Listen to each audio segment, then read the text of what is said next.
Voilà, rebonjour, merci d'être là, vous êtes nombreux, c'est toujours très impressionnant. Alors j'ai fait des kilomètres, mais ça valait le coup, je suis contente. Voilà, j'ai appelé cette conférence « Le roi sacrifié ». Quand le roi Louis XVI n'est pas présenté par ses contemporains comme un monstre sanguinaire prêt à égorger vos fils et vos compagnes, vous connaissez la chanson, il est servi par nos républicains. C'est un grand benet, pâteau et gauche. Il est toujours représenté sous un jour défavorable, inspirant la pitié quand ce n'est plus la haine. Le pauvre homme, fait-on dire à Marie-Antoinette, dans un film, au cinéma. Parlons de l'arrivée, du contexte de l'arrivée de Louis XVI au pouvoir. Qu'est-ce qui caractérise la situation du royaume à ce moment-là? La dette, la dette, la dette.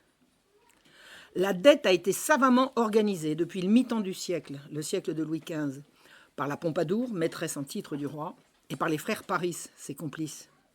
La dette a ouvert la voie au libéralisme économique. Elle a été faite pour ça, elle a abouti à ça. Quelle est la situation d'un royaume où la dette est prégnante? Si on ne peut plus augmenter les impôts, parce qu'au bout d'un moment, les impôts, on ne peut plus les augmenter, on ne les percevra pas. Si on ne peut pas emprunter plus, parce que chaque fois qu'on emprunte, il faut rembourser, et si on n'arrive plus à rembourser, au bout d'un moment, on ne peut plus emprunter non plus. Qu'est-ce qui reste? Eh bien, les gens de l'entourage du roi vont lui expliquer « Majesté, on ne peut ni augmenter les impôts, ni emprunter plus, il faut augmenter vos revenus par l'augmentation des prix de ce qui va vous rapporter, à savoir le blé, le pain, les subsistances. Faites monter le prix du grain, vous augmenterez vos impôts, vous résoudrez la dette. » C'est en soi une révolution. La révolution, elle est là. C'est là qu'elle se passe. Vous avez dans l'entourage du roi des gens qu'on appelle les physiocrates. Ce sont des encyclopédistes. Vous avez Diderot et consorts qui ont persuadé Louis XV qu'il devait supprimer la police des grains et laisser les prix filer. La police des grains, c'est l'organisation sous la responsabilité du roi qui surveille qu'on ne va pas indûment s'enrichir sur le pain du peuple. La police est là pour surveiller le prix du grain. Et vous avez là des gens, des encyclopédistes, qui vont venir voir le roi en disant « Majesté, qu'est-ce que vous faites là? Laissez monter le prix du pain. Vous avez toute une administration qui ne sert à rien d'autre qu'à vous empêcher de vous enrichir et à empêcher de s'enrichir les producteurs. Parce que les producteurs, si vous empêchez le prix du pain, du grain de monter, vous les empêchez de s'enrichir. Donc vous brimez la population. C'est un renversement de la royauté et de tout l'esprit qui fait le royaume de France. On explique au roi, si le blé est plus cher, le paysan sera plus riche. Et si le paysan est plus riche, le roi sera plus riche, puisque le roi lève ses impôts, essentiellement sur la paysannerie, qui représente 90% de la population quand même. En fait, c'est une vue de l'esprit. C'est une théorie de Salonard. Ce sont des gens en chambre qui ont théorisé cette chose-là et qui l'ont vendue au roi, par l'intermédiaire de l'encyclopédie, de la Pompadour, de ses salons et de tous ses chers amis. Et sachez que, au même moment où cette théorie va atteindre les oreilles du roi, c'est le moment qu'a choisi le système, disons. Aujourd'hui, on parlerait de l'état profond. Mais on peut dire la même chose. Si je vous dis l'état profond, vous allez comprendre. Enfin, ce sont les forces, pas totalement obscures, mais en tout cas qui ne se présentent pas comme telles, qui s'opposent en permanence à l'autorité du roi et à l'autorité de l'Église. Ces gens vont lancer une campagne qui va être victorieuse pour faire interdire les jésuites. Les jésuites sont la force à la fois intellectuelle et sociale susceptible de battre en brèche ces théories criminelles. On pourrait dire également imbéciles, parce que ça n'a pas de réalité sur le terrain, mais ce sont avant tout des théories criminelles. Les jésuites sont en mesure, ils ont la présence sur le terrain, ils ont l'intelligence, ils ont les moyens de contrer ces théories-là. 1763, qui va être la date de la première expérience libérale, correspond à l'interdiction des jésuites. C'est-à-dire qu'une fois que les jésuites ne sont plus là, la voie est libre, comme disait Voltaire. Donc, au moment où on interdit les jésuites, on va laisser filer le prix du pain. C'est la remise en cause du rôle essentiel du roi, qui est d'abord et avant tout le père nourricier du peuple. Qu'est-ce que le roi? Il est le père nourricier du peuple. C'est pas lui qui nourrit le peuple, mais c'est lui qui interdit qu'on empêche le peuple de se nourrir. Il est le protecteur du peuple dans son droit à la subsistance. Mais le peuple se nourrit lui-même. Le peuple, ce n'est pas le roi qui le nourrit. Mais grâce à la police des grains, le roi interdit qu'on vienne voler la substance du peuple et le pain du peuple. Donc, à partir du moment où on va lancer une expérience libérale, cette expérience libérale qui date de 1763, retenez bien, fin de la guerre de 7 ans, c'est-à-dire c'est une défaite considérable de la France sur la scène mondiale, c'est l'année de l'interdiction des jésuites et c'est l'année où le roi va renoncer à être le père nourricier et il va laisser le prix du grain flamber sur les marchés avec ordre à la police de ne pas intervenir alors que la police est là pour intervenir en défense du peuple contre les appétits des marchands. Le peuple hurle. 1763 et les années qui suivent, c'est un soulèvement généralisé dans tout le royaume, au cri de taxation, taxation. Qu'est-ce que la taxation? La taxation, c'est un mot qui vient du mot taxe. La taxe, c'est le taux. Qu'est-ce que la taxation réclamée par le peuple? C'est la fixation du taux auquel on va vendre le blé. Quand le peuple hurle pour demander la taxation, le peuple demande que le prix du blé soit, alors le principe de la taxation, par la négociation entre les parties concernées sous la surveillance de l'autorité royale, de la fixation d'un prix des subsistances auquel il sera interdit de changer quoi que ce soit. La taxation se fait toujours par la négociation. Ça veut dire quoi? Ça veut dire que le prix taxé dans le Gers, enfin ici, ne sera pas le même que le prix taxé en Beauce. Pourquoi? Parce que les conditions ne sont pas les mêmes. Et la taxation, ça relève d'un constat du problème, de l'évaluation des problèmes, des intérêts des uns et des autres, et c'est une décision qui met tout le monde d'accord. Et ce que le peuple réclame, c'est la taxation, taxation, taxation. Au cri de taxation, les foules se mobilisent et exigent que le pain soit à un prix abordable. Le soulèvement va être tel, enfin il va y avoir des manifestations à travers tout le royaume, que le roi va finir par reculer. Il va rétablir la police des grains. Donc le roi a reculé, mais pas la dette. Parce que le prix du pain a augmenté, mais les revenus du roi, toujours pas. Vous savez, c'est les solutions miracles. Laissez filer les prix et tout va s'arranger. Ça fait 70 ans qu'on vit dans cette configuration-là. Les problèmes ne se sont jamais arrangés. Et c'est pas faute de dire le contraire. Donc, au moment où Louis XV meurt, en 1774, le problème financier est entier. C'est-à-dire que la dette est toujours très, très importante. Et on pousse. Alors, le roi ne devait pas régner. Louis XVI est le petit-fils de Louis XV. Le dauphin, père du futur roi, est mort. Et Louis XVI arrive au pouvoir, pas préparé, aux abois. Il a peur, il n'était pas préparé, il n'avait pas envie. Il avait un grand frère aussi qui était mort. Enfin bon, il se sentait pas taillé pour ça. Mais à un moment donné, bon ben voilà, c'est lui le roi et c'est lui qui va hériter de ce cadeau empoisonné d'un royaume endetté. Ça veut dire quoi la dette? Ça veut dire que si le roi ne peut pas régler ses créanciers, ben, il va être en cessation de paiement. Je veux dire, c'est extrêmement grave. C'est extrêmement grave. Donc, à la mort de Louis XV, le problème financier est entier et on pousse dans l'entourage du roi un certain Turgot. Et Turgot, c'est alors pas tout à fait un physiocrate, mais enfin il est quand même un peu de cette école-là. C'est un théoricien du libéralisme. C'est un encyclopédiste. Il a beaucoup contribué à l'encyclopédie de Turgot. Et il se présente au roi en lui disant « Majesté, moi je vais vous résoudre le problème de la dette sans nouveaux impôts et sans nouveaux emprunts. Et je m'y engage. » Et il met genoux à terre, et il embrasse les mains du roi. Le roi est très impressionné. Turgot doit avoir à peu près 45 ans, si je ne m'abuse. Le roi en a 20. Turgot est assez majestueux, il a une belle corpulence, enfin c'est un assez bel homme. Et il est très calme, enfin il en impose. Et le roi, qui a perdu son papa il y a plusieurs années, enfin il est un peu en situation d'avoir envie de faire confiance à ce monsieur qui en impose, et surtout qui lui promet la lune. Alors, ce que propose Turgot, ça va être une deuxième expérience libérale. Mais Majesté, on a mal fait la première fois, vous allez voir, là on va faire ça, vous allez voir ce que vous allez voir. Et on va vraiment régler le problème de la dette. Alors, il propose de nouveau de laisser filer les prix. Il interdit la taxation. Et il va relancer l'interdiction de taxer les blés et d'interdire aux marchands de se servir. Alors, le principe de la police, c'est quoi? Le principe de la police, c'est très simple. Le blé est nécessairement, obligatoirement, c'est la loi, vendu sur la place du marché le plus proche de là où habite le producteur. Vous êtes un paysan, vous avez produit du blé, où allez-vous le vendre? Vous avez un marchand qui passe, qui dit « je vous achète votre blé ». Interdit. Interdit. Le blé, vous allez le vendre, vous allez le prendre et vous allez le porter à la place du marché le plus proche de votre domicile. Vous déballez le blé au marché. La police est là. Au son de la cloche, la vente commence. Priorité aux ménagères. Quand les ménagères ont terminé de se servir, priorité aux transformateurs et aux vendeurs. C'est-à-dire, les boulangers se servent après les ménagères. Après.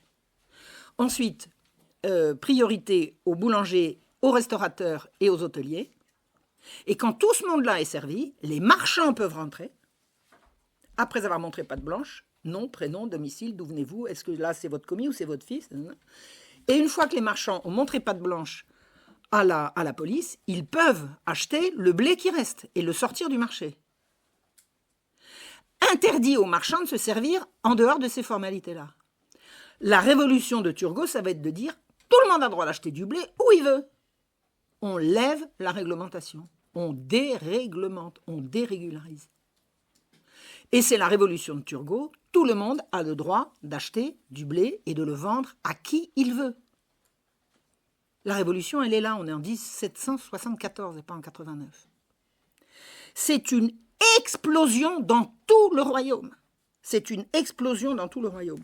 Que fait la police? Mais la police, elle est là, maintenant, pour protéger les marchands contre la population, alors qu'elle a toujours été là pour protéger la population contre les appétits des marchands. Et dans de nombreux endroits, on va voir la police prendre le parti du peuple contre la nouvelle réglementation. Les gens sont incrédules, ils disent « c'est pas possible, le roi n'a pas voulu ça ». Vous dites que c'est le roi, c'est pas possible. Nous, on sait que le roi, il est là pour protéger la population. Vous prétendez que le roi est d'accord pour que les marchands viennent se servir avant nous, on ne vous croit pas. Et ça, c'est quoi? C'est les édits de Turgot. Mais c'est effroyable. Mais le roi a changé de camp. Le roi n'est donc plus le roi. Le roi n'est plus le père nourricier. Qu'est-ce qui se passe? Va arriver un épisode très très mal mené par les historiens, en tout cas les chroniqueurs qui prétendent faire de l'histoire, la guerre des farines. Qu'est-ce que c'est la guerre des farines? C'est le soulèvement de la population pour retourner à l'ancien règlement. C'est une explosion d'indignation et des manifestations dans tout le royaume. Les gens courent après les convois de grains. Qu'est-ce que c'est que ça, là, cette péniche-là? Qu'est-ce que c'est que cette péniche-là? Mais elle emporte du grain, mais c'est notre grain. Elle l'emmène où? Là où le marchand aura envie de le vendre. Parce que... Alors, les arguments de Turgot et de ses petits camarades, c'est de dire la police des grains empêche de porter du grain là où il manque. Non, la police, elle n'empêche rien, elle contrôle. Elle n'empêche rien. La police n'est pas là pour interdire au grain de circuler, elle est là pour vérifier que le grain qui circule doit bien circuler et que c'est bien ce qu'on dit. La police n'a jamais empêché la circulation des grains, elle a contrôlé la circulation des grains. Or, ce que dit Turgot et ce que disent les encyclopédistes et ce que disent tous ces gens des Lumières, parce que c'est ça le mouvement des Lumières, c'est la police ne sert à rien, laissez les gens faire comme ils l'entendent, et la somme des intérêts individuels fera le bien commun collectif. Moi, si je raconte ça à mon âne, il m'envoie une paire de claques. Ça n'a pas de sens. Les appétits individuels sont la somme des égoïsmes et de ce qui se fiche du tiers comme du quart, de ce que va être le bien commun. Mais c'est ça qu'on a vendu au roi. Si vous laissez filer le prix du pain, tout va s'arranger, et notamment votre situation financière. Parce qu'on explique au roi que quand le blé va augmenter, il va pouvoir lever les impôts sur des gens plus riches, ce qui ne se vérifiera jamais. Donc le peuple hurle à la taxation. La taxation, c'est toujours faite par la négociation et elle devient interdite. Le credo libéral dit que la taxation, c'est du vol. Quand les meutes hurlent sous les fenêtres du roi, c'est-à-dire dans la cour à Versailles, le roi vacille. Le roi vient au balcon, il y a une émeute qui se déplace sous les grilles. L'émeute approche du palais, on les voit derrière les grilles. Le roi se met au balcon, là, il le voit, et il veut parler, et il entend le peuple hurler. Mais il dit, mais qu'est-ce qui se passe? Taxation, taxation! Et le roi recule, et il a les larmes aux yeux. Parce qu'il a juré à Turgot qu'il le soutiendrait, et là maintenant il est pris entre sa parole et son rôle. Qu'est-ce qui se passe? Là il vacille. Hors de lui, Turgot dit, comment? Attendez, on veut le bien du peuple et le peuple n'est pas d'accord. Alors vous savez, le peuple, s'il n'est pas d'accord, c'est qu'il est bête. Sachez une bonne chose, quand le peuple n'est pas d'accord, c'est qu'il n'a pas compris et qu'il ne lui a pas bien expliqué. Alors on va recommencer à lui expliquer. C'est jamais que le peuple n'est pas d'accord parce qu'il n'est pas d'accord. Et Turgot, hors de lui, après l'émeute, alors l'émeute, ça a duré plusieurs jours sur Paris, il n'y a pas eu de mort pendant la guerre des Farines sur Paris. Il n'y a pas eu de mort, mais il était quand même moins une. Et globalement, la population pendant la guerre des Farines sur Paris s'est saisie du blé qui était resserré là où ils ont pu le trouver, sans molester les propriétaires. Ça n'a pas été véritable, ça n'a pas été une émeute. Ça a été une émeute, mais il n'y a pas eu de mort. Mais Turgot est absolument hors de lui. Alors il veut déclarer la loi martiale. Enfin, il prend des mesures complètement ahurissantes. Et il fait signer au roi l'édit suivant. Ceux qui continueront de s'attrouper encourront la peine de mort et seront les contrevenants arrêtés et jugés sur le champ. Tous ceux qui dorénavant quitteront leur paroisse sans être munis d'une attestation de bonne vie et mœurs. Ça ne vous rappelle pas quelque chose, le petit papier qu'on signe pour sortir de chez soi, là? Hein, il y a des précédents.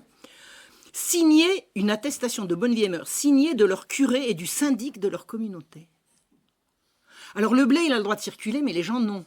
Vous avez compris le truc. Hein. Le blé, pour qu'il puisse circuler, il faut que les paroissiens fassent signer un certificat de bonne mœurs par leur curé, seront poursuivis et jugés prévotalement suivant la rigueur des ordonnances. Et il fait signer ça au roi. Et alors là le roi revacille. Alors il signe, et il y a quelqu'un qui l'a vu dire au moins n'avons-nous rien à nous reprocher. Le roi commence à comprendre. Mais vous savez, quand vous avez 20 ans, que vous êtes cerné par des gens qui vous expliquent que c'est ça que veut le peuple et c'est ça le bien commun, il faut un sacré caractère, il faut probablement avoir été plus fort qu'il ne l'était à ce moment-là. Mais il va comprendre. En fait, le roi est manipulé et il tient simplement la parole qu'il a donnée à Turgot de le soutenir.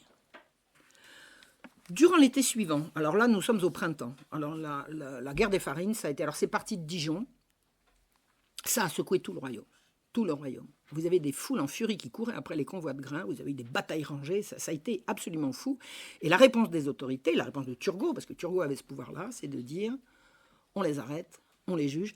Sachez que vous avez des paroisses où les autorités locales, au cri de taxation, ont accepté de taxer le blé. Eh bien, Turgot a fait en sorte que le blé soit... que le différentiel entre la taxation et ce que demandaient les marchands soit remboursé aux marchands aux frais de la communauté. Vous imaginez? C'est fou. Alors là, ça c'était au printemps. Durant l'été suivant, alors là, les choses se calment, Turgot présente au roi un mémoire sur les municipalités. Et il s'agit dans ce mémoire de créer des assemblées municipales. Alors écoutez comment le rêve de Turgot, comment il rêve le royaume de France. Il dit, d'abord, on va créer des assemblées municipales qui rassembleront les propriétaires d'un minimum de revenus. Alors les sans-dents dehors. Hein, c'est comme ça que ça commence. Minimum de revenus, c'est lui qui a déterminé le revenu minimum qu'il fallait pour assister, pour voter à ces assemblées municipales. Ces assemblées municipales vont élire un représentant à une assemblée cantonale. Le canton, c'est un certain nombre de communes. Et ensuite, chacun élira un représentant provincial qui enverra des représentants à l'Assemblée nationale que Turgot appelle la grande municipalité du royaume. Et cette dernière se réunira une fois l'an avec le roi pendant 6 semaines durant. Alors ça, c'est une révolution aussi. On va partir de la base, on va remonter jusqu'au sommet, et au sommet, on se réunit avec le roi et on négocie avec lui comment on va lever l'impôt, etc., etc. Seulement, ça part de la base des propriétaires d'un certain revenu. Et qui a inventé ce projet de municipalité? C'est un certain Dupont de Nemours. Alors lui, c'est un physiocrate de chez physiocrate. Il n'y a pas plus homme des Lumières et de libéralisme que Dupont de Nemours. C'est un libéral dans l'âme et c'est lui qui a élaboré avec Turgot ce projet de grande municipalité. Et c'est là que le gros benet de Louis XVI, on va le découvrir. Parce que quand il lit ça, il commence à comprendre. Et on le sait parce qu'il écrit en apostille dans les marges du décret, du projet de décret de Turgot.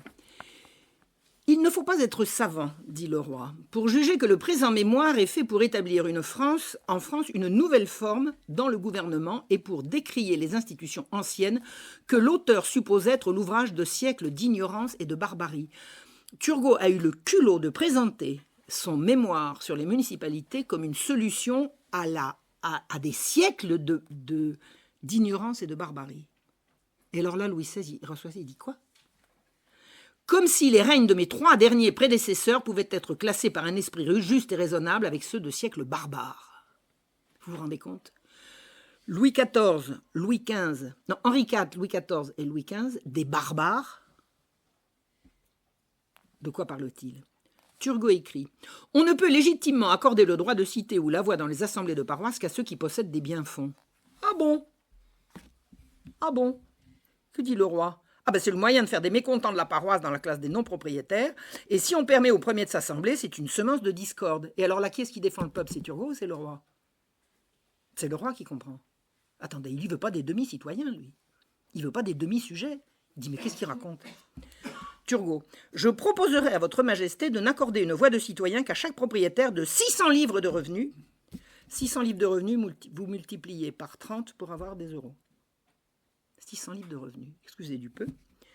Celui qui n'aurait que 100 livres serait un 6e de citoyen. Réponse du roi. Enfin, ce n'est pas sa réponse, ce sont ses réflexions en lui-même, puisque ce sont des apostilles. Vous savez, les apostilles, c'est ce qu'on met dans la marge. Réponse du roi.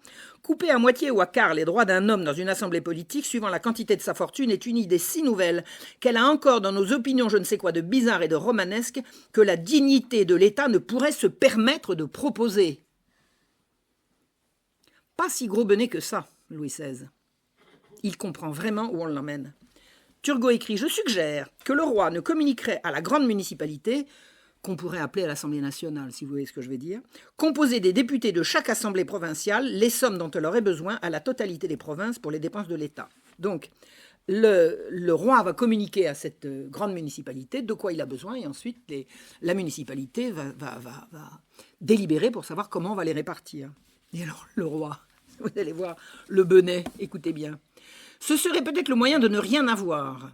Nos parlements sont dans l'usage d'accorder tout ce qu'on leur demande à la charge des peuples. Ça veut dire que quand on demande au Parlement de signer une augmentation des impôts, si c'est à faire payer par les autres, ils sont toujours d'accord. Ils sont dans l'usage de tout refuser et de se laisser exiler quand on leur demande quelque impôt à leur préjudice individuel. Jamais on n'a réussi à obtenir que les gens du Parlement participent, si peu que ce soit, à la charge des impôts. Jamais. Jamais. Ils sont toujours contre. En assemblant les propriétaires de mon royaume pour leur demander l'assise de l'impôt, c'est le moyen de les opposer à l'impôt demandé. Les idées de M. Turgot sont extrêmement dangereuses et doivent roidir contre leur nouveauté. Bien vu, Majesté. Bien vu. Turgot. Au lieu de la corruption, de la lâcheté, de l'irréligion et de la hardiesse qu'elle a trouvée partout, votre Majesté trouverait partout la vertu, le désintéressement, l'honneur et le zèle. Mais comment il voit la France, lui ? Attendez, la France de Turgot, c'est la lâcheté, l'irréligion, la hardiesse. Attendez, c'est quoi ? Mais là, le roi le prend mal. Il dit « J'ignore si la France administrée par des élus du peuple et par les plus riches serait plus vertueuse qu'elle ne l'est, étant administrée par droit de naissance et par choix des rois. » Bien vu, Majesté. Les annotations de Louis XVI montrent son intelligence, son respect du peuple et sa vive conscience de ce que doit être le bien commun, qui échappe complètement à Turgot et à ses semblables. Il est le contraire du benet qu'on nous montre. Ça ne lui donnera pas l'argent pour régler la dette. Et on comprend, avec l'évolution de son règne, qu'il comprend petit à petit où on veut l'emmener. Ce qui n'était pas évident au moment où Turgot s'est présenté à lui. La dette devient un gouffre. Elle ne fait qu'augmenter. 1789. La dette est à présent abyssale et le roi est pris au piège. Il a fait la guerre en Amérique sans aucun fruit et au prix d'un accroissement de la dette. Pourquoi aller envoyer nos troupes en Amérique ? Pour l'honneur ? Ça rapporte combien l'honneur ? Je sais bien que l'honneur n'est pas fait pour rapporter, mais quand on n'a pas les moyens de le faire. Le roi fait venir, grâce à notre cher ami Voltaire, un banquier protestant pour gérer les finances du royaume. Alors pourquoi j'ai dit grâce à notre ami Voltaire ? C'est que les protestants n'étaient pas bien vus au royaume de France. l'affaire est entendue, je pense que vous en avez entendu parler, et voilà, brusquement, le roi fait venir un ministre protestant, étranger et banquier. Banquier, ça n'existait pas à l'époque. Banquier, ce n'était pas une affaire d'un pays catholique. Donc, pour régler le problème de la dette, le roi va faire venir un protestant, étranger et banquier. Pourquoi est-ce que je dis merci Voltaire? Parce que grâce à l'affaire Calas, qui est un montage éhonté de Voltaire, les catholiques en France sont persuadés que ce sont des gros vilains et que les protestants sont les pauvres victimes et qui ont leur droit à réparation.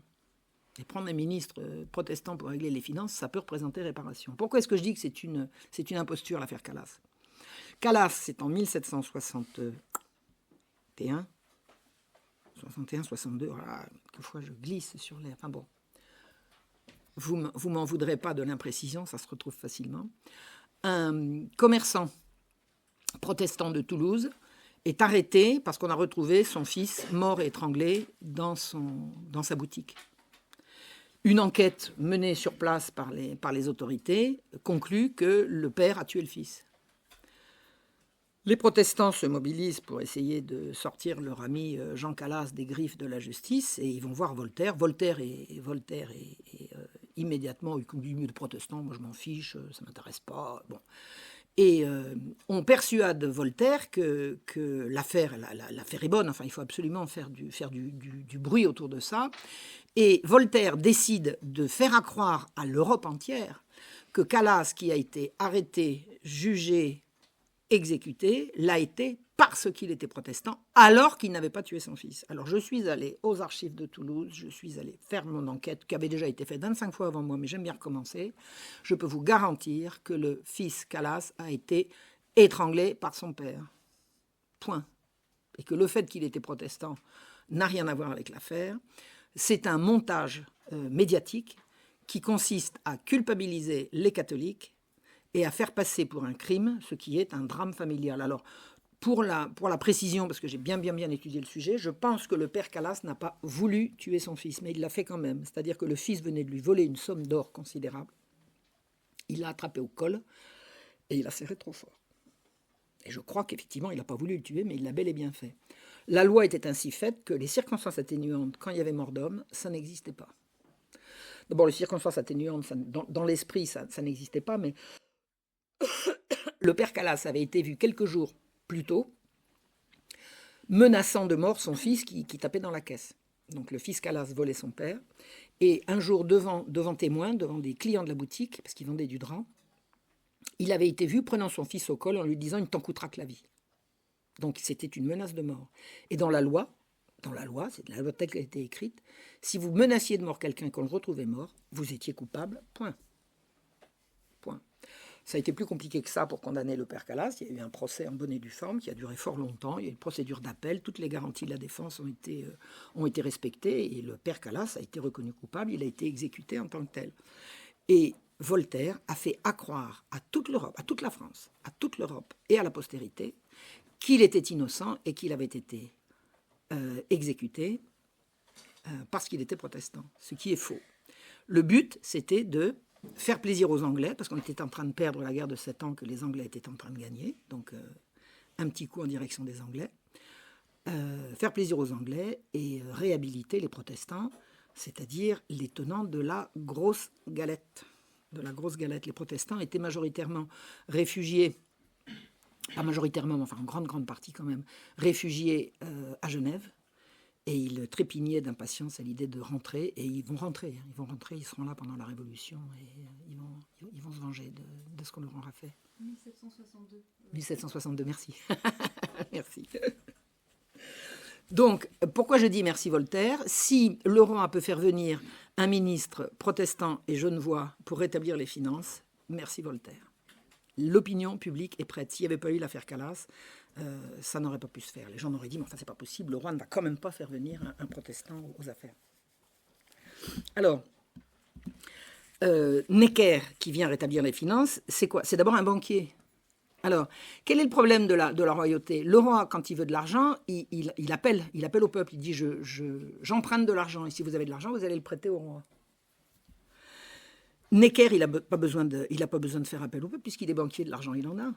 Donc il va le prêter gratuitement, à votre avis? pratique. On a un banquier, on a besoin d'argent, ben, il va vous en trouver. À quel prix? Necker est un escroc. Necker est un escroc. Il y a énormément de gens qui se sont penchés sur le cas Necker. Il rend des comptes fantaisistes qui ne tiennent pas compte des emprunts. Necker va faire un compte-rendu de sa gestion où il va montrer des comptes en équilibre et il ne fait pas rentrer les emprunts dans les comptes. C'est extraordinaire.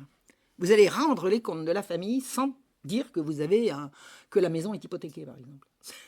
Voilà, les comptes sont en équilibre, mais on ne sait pas que la maison est hypothéquée. Ça revient à ça, les comptes. Il a mis dans sa poche, Necker, quantité de rentiers à qui il a promis la lune en échange de leurs capitaux. Parce que qu'est-ce que fait Necker, que n'arrivaient plus à faire les précédents ministres? C'est de faire en sorte que quand il réclame de l'argent, les gens prêtent. Pourquoi est-ce que les gens ne prêtaient plus? Parce que comme le roi ne remboursait pas, qu'il n'arrivait pas à rembourser, pourquoi allez-vous prêter à un roi qui va vous dire bah, « Attendez, je suis le roi, je ne peux pas vous rembourser, vous n'avez plus que vos yeux pour pleurer ». Donc Necker, il a réussi à lever des fonds, d'une part parce que comme banquier, il en a, et également parce qu'il a mis sur pied des rentes absolument faramineuses en termes d'avantages pour le prêteur et ruineuses pour le roi. L'endettement dû à Necker pour son ministère est monstrueux. Monstrueux. Il n'y a pas que la guerre. Il y a la monstruosité des rentes qu'il a servies aux gens qui ont prêté au roi. Alors, vous savez que le prêt à intérêt, je suppose que vous le savez, le prêt à intérêt était interdit pour des raisons religieuses. Jésus a dit, si tu dois prêter, tu donnes. Donc, prêter 100 et récupérer 110, ça ne va pas. Ça va pas. Or, si vous avez de l'argent, pourquoi voulez-vous le prêter à quelqu'un s'il vous rend exactement la même chose? Pendant ce temps-là, vous n'en avez pas profité, donc c'est de l'argent que vous n'avez pas... Bon. Donc vous avez les théoriciens des Lumières qui vont dire non, l'argent est une marchandise comme une autre, il faut le prêter au taux qu'on veut. Enfin, Turgot va être un grand théoricien de la libéralisation du commerce de l'argent. Et ce que Necker a fait pour pouvoir trouver de l'argent, il a inventé des rentes à des conditions faramineuses. Alors la rente, c'est quoi? Puisque vous n'avez pas le droit de prêter de l'argent, vous avez un capital, vous allez le donner au roi, vous êtes gentil. J'ai un capital, le roi a besoin d'argent, je lui donne. Et le roi, comme il est gentil, en échange, il me verse une rente. Et la rente, elle va durer ma vie durant. J'ai, je ne sais pas moi, 100 000 euros, je vais les prêter à l'État, et l'État, en échange, il va me verser une rente, puis quand je serai mort, la rente s'éteint. C'est pas bête? Et puis, alors c'est pas bête, c'est que ça se faisait comme ça depuis un moment. Pas si longtemps que ça, mais enfin disons depuis une bonne centaine d'années, les rentes se faisaient comme ça. Et puis Necker, il invente les rentes sur tête multiples. C'est-à-dire que vous allez avoir sur la tête, non pas... Alors, les rentes sur la tête d'un tiers, c'est-à-dire que, par exemple, vous prêtez de l'argent au roi et vous dites, ça sera viagé, mais pas sur ma tête, sur la tête de mon fils. Ben non, mieux sur mon petit-fils, puis mon arrière-petit-fils tant qu'on y est. Alors, là où une rente devrait être versée sur, admettons, 10 ans, 12 ans, elle va se verser sur 20 ans, 30 ans, 50 ans, 70 ans. C'est pas une ruine, ça? C'est le système Necker. C'est le système Necker. Donc, Necker va signer des accords avec des rentiers qui sont ruineux pour le roi. Mais les gens qui ont de l'argent se précipitent. C'est une bonne affaire. Et ils ont confiance en Necker. Necker retrouvera l'argent pour les faire payer. Donc, la dette augmente. On l'a fait venir parce que la dette était insoluble. Elle est maintenant monstrueuse. Monstrueuse.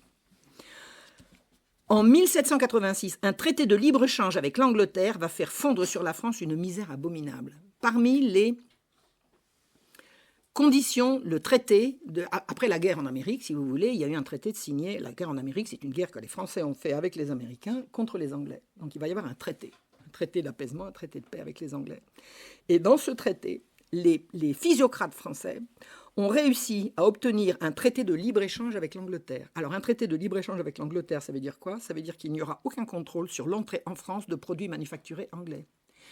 Les Anglais qui ont coupé la tête à leur roi un siècle avant nous, et qui ont brisé toutes les protections des travailleurs. En Angleterre, les enfants travaillent dès leur plus jeune âge et les produits manufacturés anglais sont beaucoup moins chers et beaucoup moins beaux.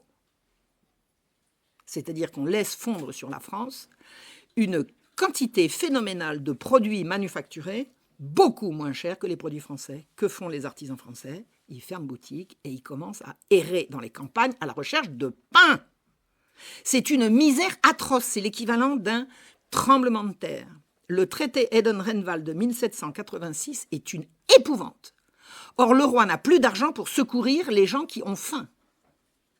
Le royaume de France reste quand même un royaume riche et puissant dans lequel des populations entières errent dans les campagnes à la recherche de nourriture.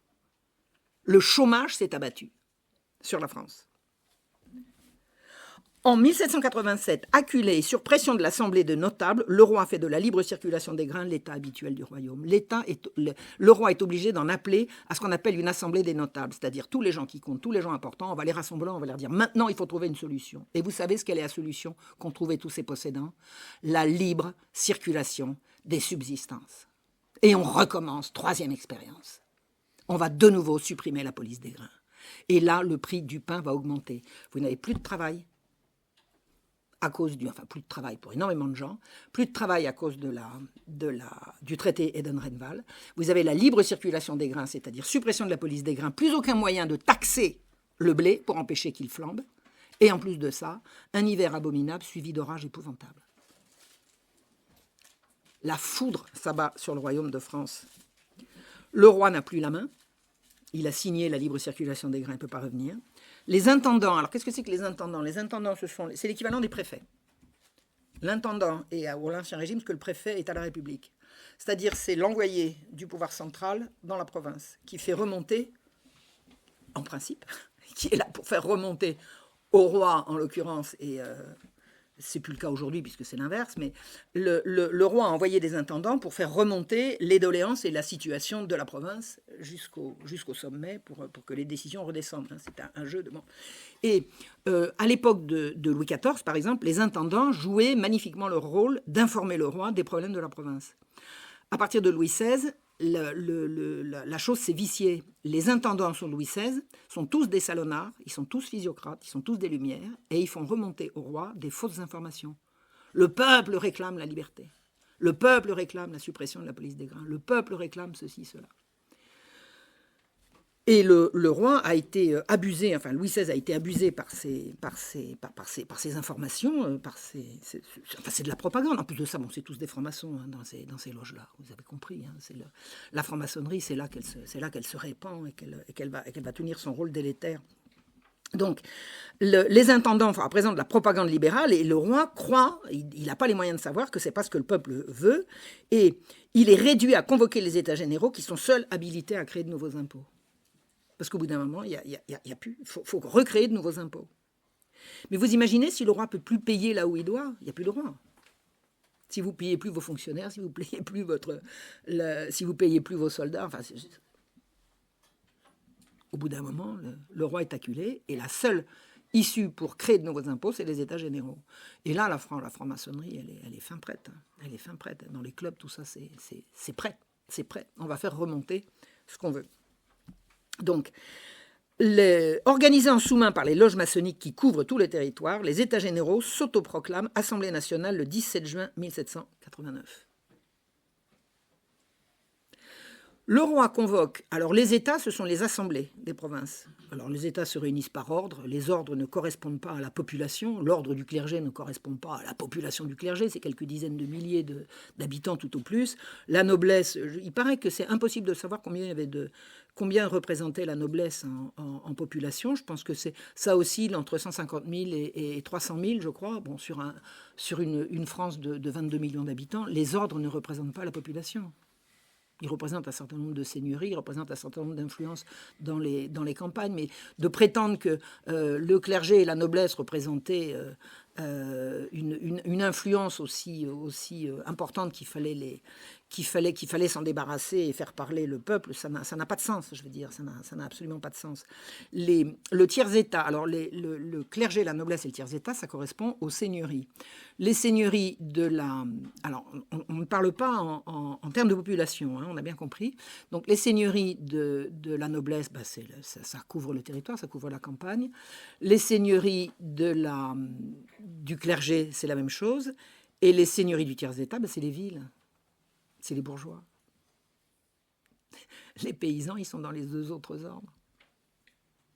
en termes de population. Donc il y a une confusion qui est savamment entretenue entre les ordres comme influence et les ordres comme population. Et quand on vous dit le tiers-état, c'est le peuple, ah oui, sans blague. Le peuple qui est dans les campagnes, il n'est pas dans les villes, majoritairement. Donc, les États généraux vont envoyer des délégués. Alors, vous avez par exemple le duc d'Orléans sur son fief. Les doléances. Alors, au moment des États généraux, le roi dit à ses populations, faites-moi remonter vos doléances et puis on les étudiera. Eh bien, le duc d'Orléans, qui est un grand libéral devant l'Éternel, il remplit lui-même les cahiers de doléances, il les fait toutes faites en disant le peuple réclame ceci, cela, puis après il dit vous signez là, il va voir les syndics de Paris, il dit vous signez là et on fait remonter. C'est de l'arnaque. Bon, on sait, il y a des cahiers de doléances qu'on peut très bien étudier, mais il n'y avait pas dedans ce qu'on vous a dit. Ce qui se passe, c'est que les délégués, quand ils arrivent à Paris, à Versailles plus exactement, ils s'autoproclament Assemblée nationale. Il n'y a aucun mandat qui leur a été donné pour ça. Ça s'appelle un coup d'État. Ça s'appelle un coup d'État, ni plus ni moins. Venir à Versailles porter au roi les doléances du peuple et dire « nous sommes là pour renverser le roi absolu et créer une constitution », ce n'est pas marqué dans les doléances. Ça s'appelle un coup d'État. Des violences affreuses sont organisées par les affidés du duc d'Orléans, qui est grand maître de la franc-maçonnerie. On va appeler ça la grande peur. Alors, il envoie ses sbires à cheval, raconter « au village à côté, ils ont tué tout le monde ». Alors, les gens s'affolent, ils paniquent. C'est le chaos orchestré, organisé. Le but du duc d'Orléans et de ses amis, c'est de renverser le roi et de le remplacer par le duc. C'est-à-dire, on n'a pas affaire à des républicains là, dans ces manœuvres-là. On a affaire à des gens qui veulent remplacer le roi absolu, c'est-à-dire le roi au-dessus duquel il n'y a que Dieu. Et que quand le roi a tranché, c'est quoi le roi absolu? Ça veut dire que quand il a dit oui, c'est oui. Quand il a dit non, c'est non. On ne revient pas sur une décision royale, parce que le roi est absolu dans ce sens. Ça ne veut pas dire qu'il est tout seul à décider, ça ne veut pas dire qu'il décide sur un caprice, ça ne veut pas dire qu'il n'est pas contrôlé, qu'il n'est pas surveillé, et Dieu sait. Ça veut dire qu'une fois qu'il a tranché, on ne revient pas dessus. Alors que ce que veulent ces gens, c'est un roi à l'anglaise qui va être le jouet des assemblées qui l'ont mis là. Et ça va être tout l'enjeu de la Révolution. Donc le but de ces gens est de renverser le roi et de le remplacer par le duc. Et vous avez une réunion qui se tient chez le duc d'Orléans, dans un coin de Paris qui s'appelle les Mousseaux, ça deviendra Monceau, où plusieurs centaines de délégués sont réunis et ils jurent de renverser le roi et de le remplacer par ce vaillant duc tellement extraordinaire. C'était rien moins qu'extraordinaire, hein, le duc d'Orléans. J'ai étudié un petit peu le futur Philippe Égalité. Là, c'est vraiment un sale type. C'est vraiment un sale type. Il est lâche, il est veule, je vois pas comment on peut lui trouver des qualités. Enfin bon, peu importe. Donc c'est lui qui réunit tout ce monde-là et il jure de renverser le roi. Et parmi les gens qui jurent, il y a un certain Necker. Alors attendez, vous êtes ministre du roi et vous allez vous rassembler avec des conjurés pour jurer de le rassembler. Le roi est tenu au courant, il appelle Necker et dit « dites donc vous prenez les petites affaires, vous repartez. Je vais quand même pas garder un ministre des Finances qui complote contre moi. » Et à ce moment-là, la nouvelle arrive à Paris, le roi a renversé Necker. On est le 13 juillet 1789.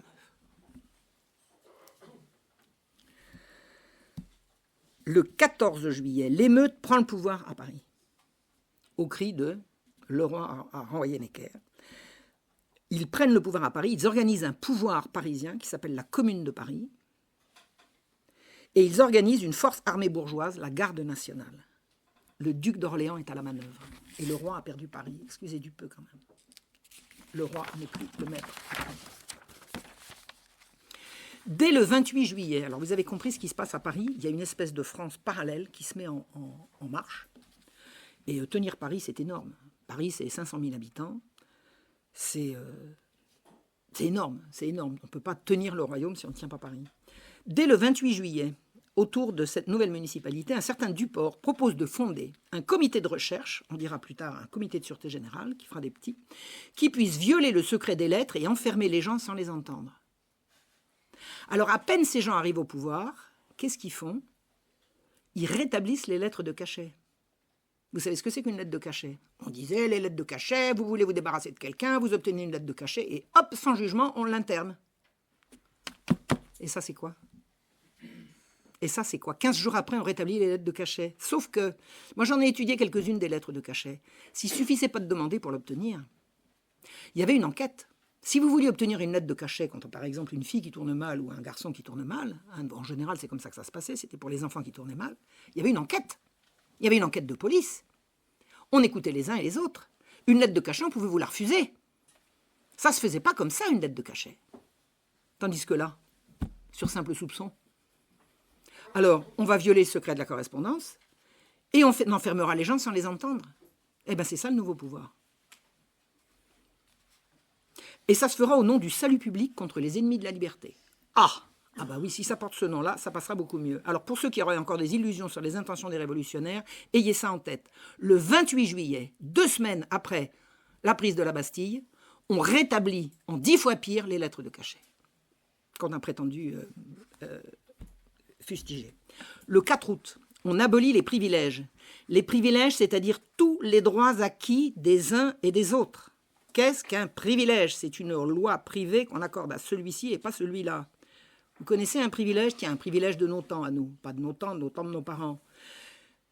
Quand la retraite est à, admettons, 65 ans, les mineurs de fonds, ils ont le privilège de l'avoir à 55. Pourquoi? Parce que leurs conditions sont spéciales. C'est ça un privilège. Hein? Ben oui. Donc, abolir les privilèges, c'est abolir tout ce que les gens de haute lutte ont obtenu comme amélioration de leurs conditions, mais obtenu par la négociation avec le roi. Donc en fait, toute la protection sociale des travailleurs est remise en cause par la disparition de fait des corporations. Les corporations de métier, elles fonctionnaient par privilège royal. Vous avez un métier qui s'est organisé, qui dit nos normes c'est ça, notre saint patron c'est ça, nos salaires c'est ça, notre but c'est ça, tout voilà. Nous demandons au roi le privilège de fonctionner en corporation. Le roi accorde le privilège. On supprime la corporation et on laisse quoi? Des gens complètement démunis, sans protection sociale. La corporation assurait la protection sociale contre le veuvage, contre la maladie, contre le handicap, contre la ruine, contre tout.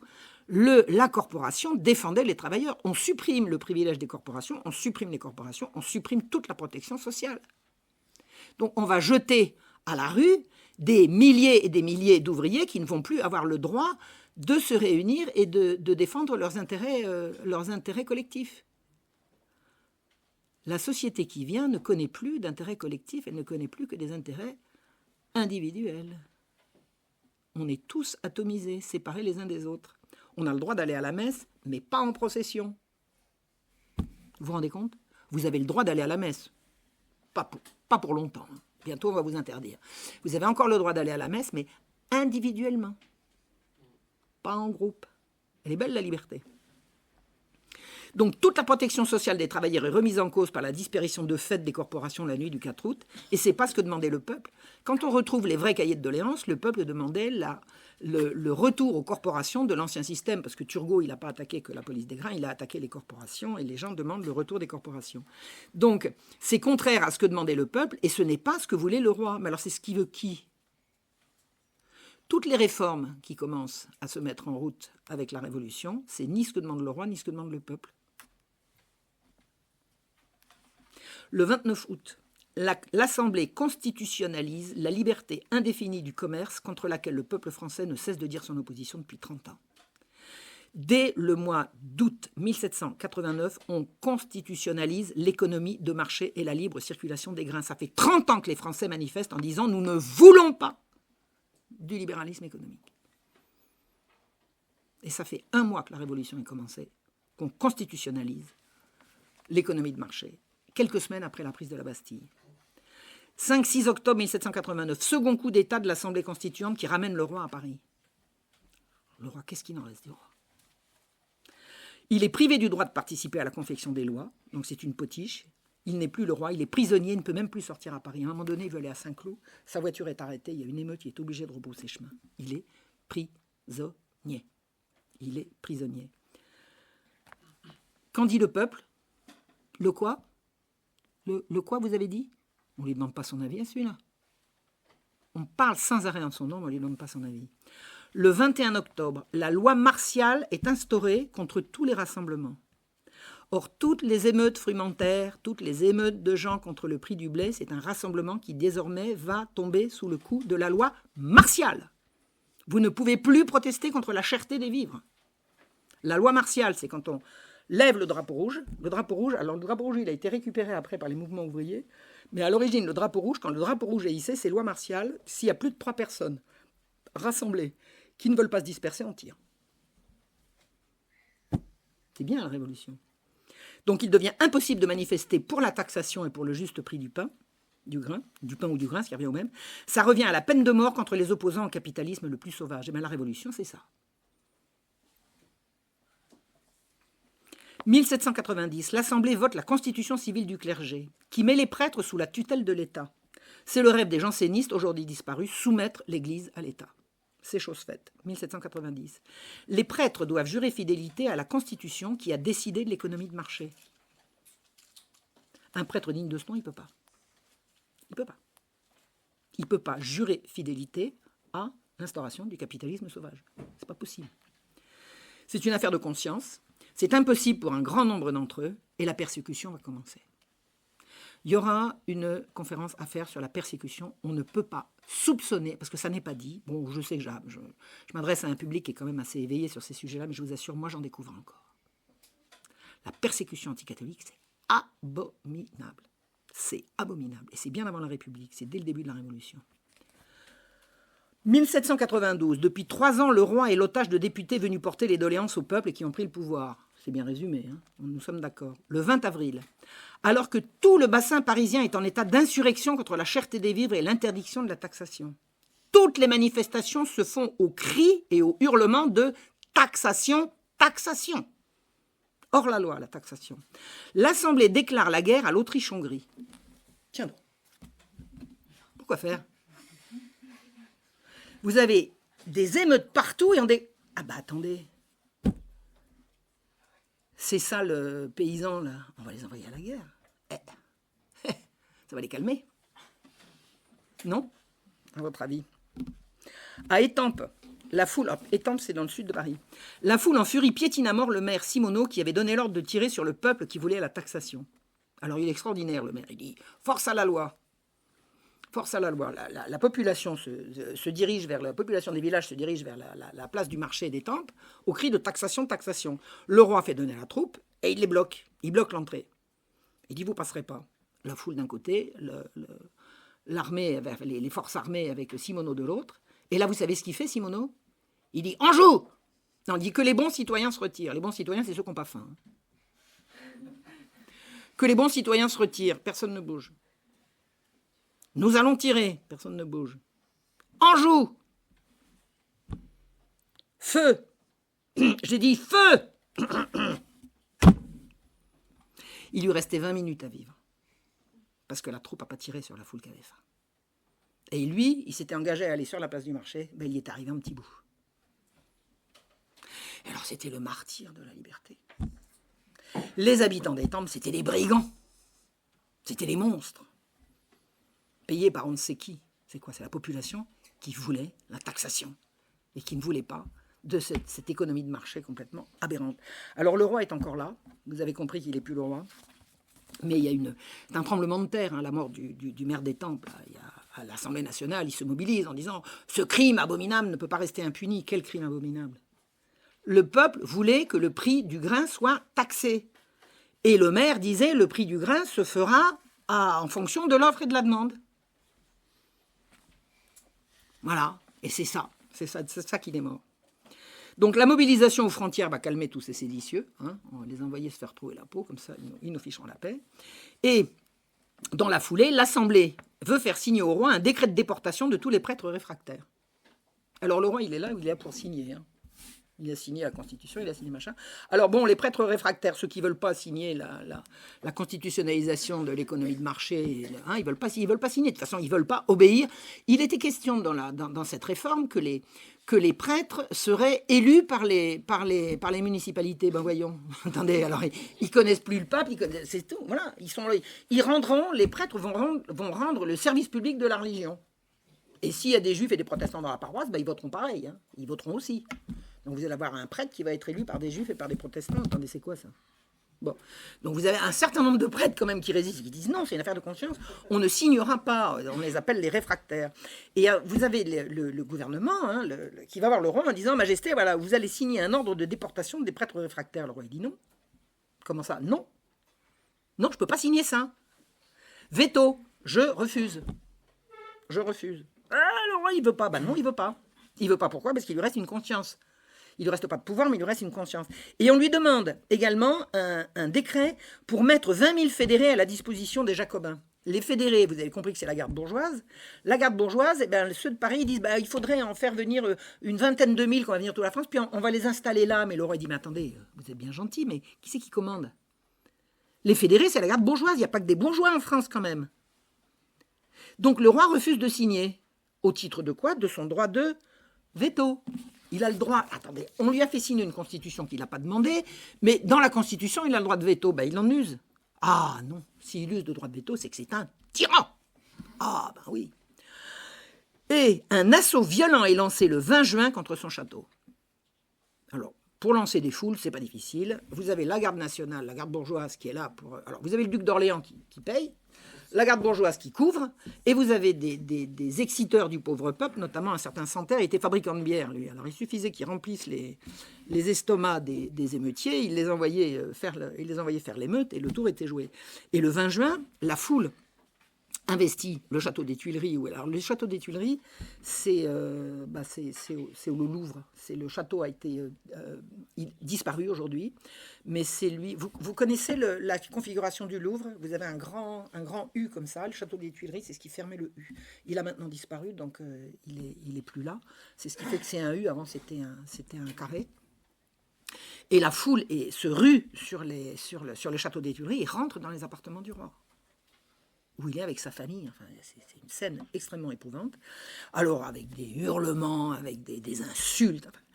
Et bon, il ne se passe rien de fâcheux ce jour-là. Et le roi va répondre. Il va écrire. Le roi n'a opposé aux menaces et aux insultes des factieux que sa conscience et son amour pour le bien public. Le roi ignore quel sera le terme où ils voudront s'arrêter. Mais il a besoin de dire à la nation française que la violence, à quelque excès qu'on veuille la porter, ne lui arrachera jamais un consentement à tout ce qu'il croira contraire à l'intérêt public. Il est pas mal le Benet, là, non? Moi, j'admire quand je lis un truc comme ça. J'admire. Comme représentant héréditaire de la nation française, il a des devoirs sévères à remplir et s'il peut faire le sacrifice de son repos, il ne fera pas le sacrifice de ses devoirs. C'est ça la fermeté, c'est ça la majesté. Dans l'état de crise où elle se trouve, le roi donnera jusqu'au dernier moment à toutes les autorités constituées l'exemple du courage et de la fermeté. En conséquence, il ordonne à tous les corps administratifs et municipalités de veiller à la sûreté des personnes et des propriétés. Ça, c'est un roi. Les autres organisent le chaos, et lui, il tente désespérément de rétablir l'autorité. Est-ce qu'il y a un mot à retrancher à ça? Je ne vois pas lequel. Fait à Paris le 22 juin 1792. Ce n'est ni d'un tyran, ni d'un Benet. Il reçoit des pétitions de soutien de la province, et 16 000 Parisiens signent une pétition en disant « Majesté, nous sommes là derrière vous. Merci d'avoir écrit ça. On vous soutient. » 16 000, retenez le chiffre. On lit à l'Assemblée des pétitions hostiles de la province. Oui, il y a la province qui a envoyé en disant « Comment le roi a-t-il osé ?»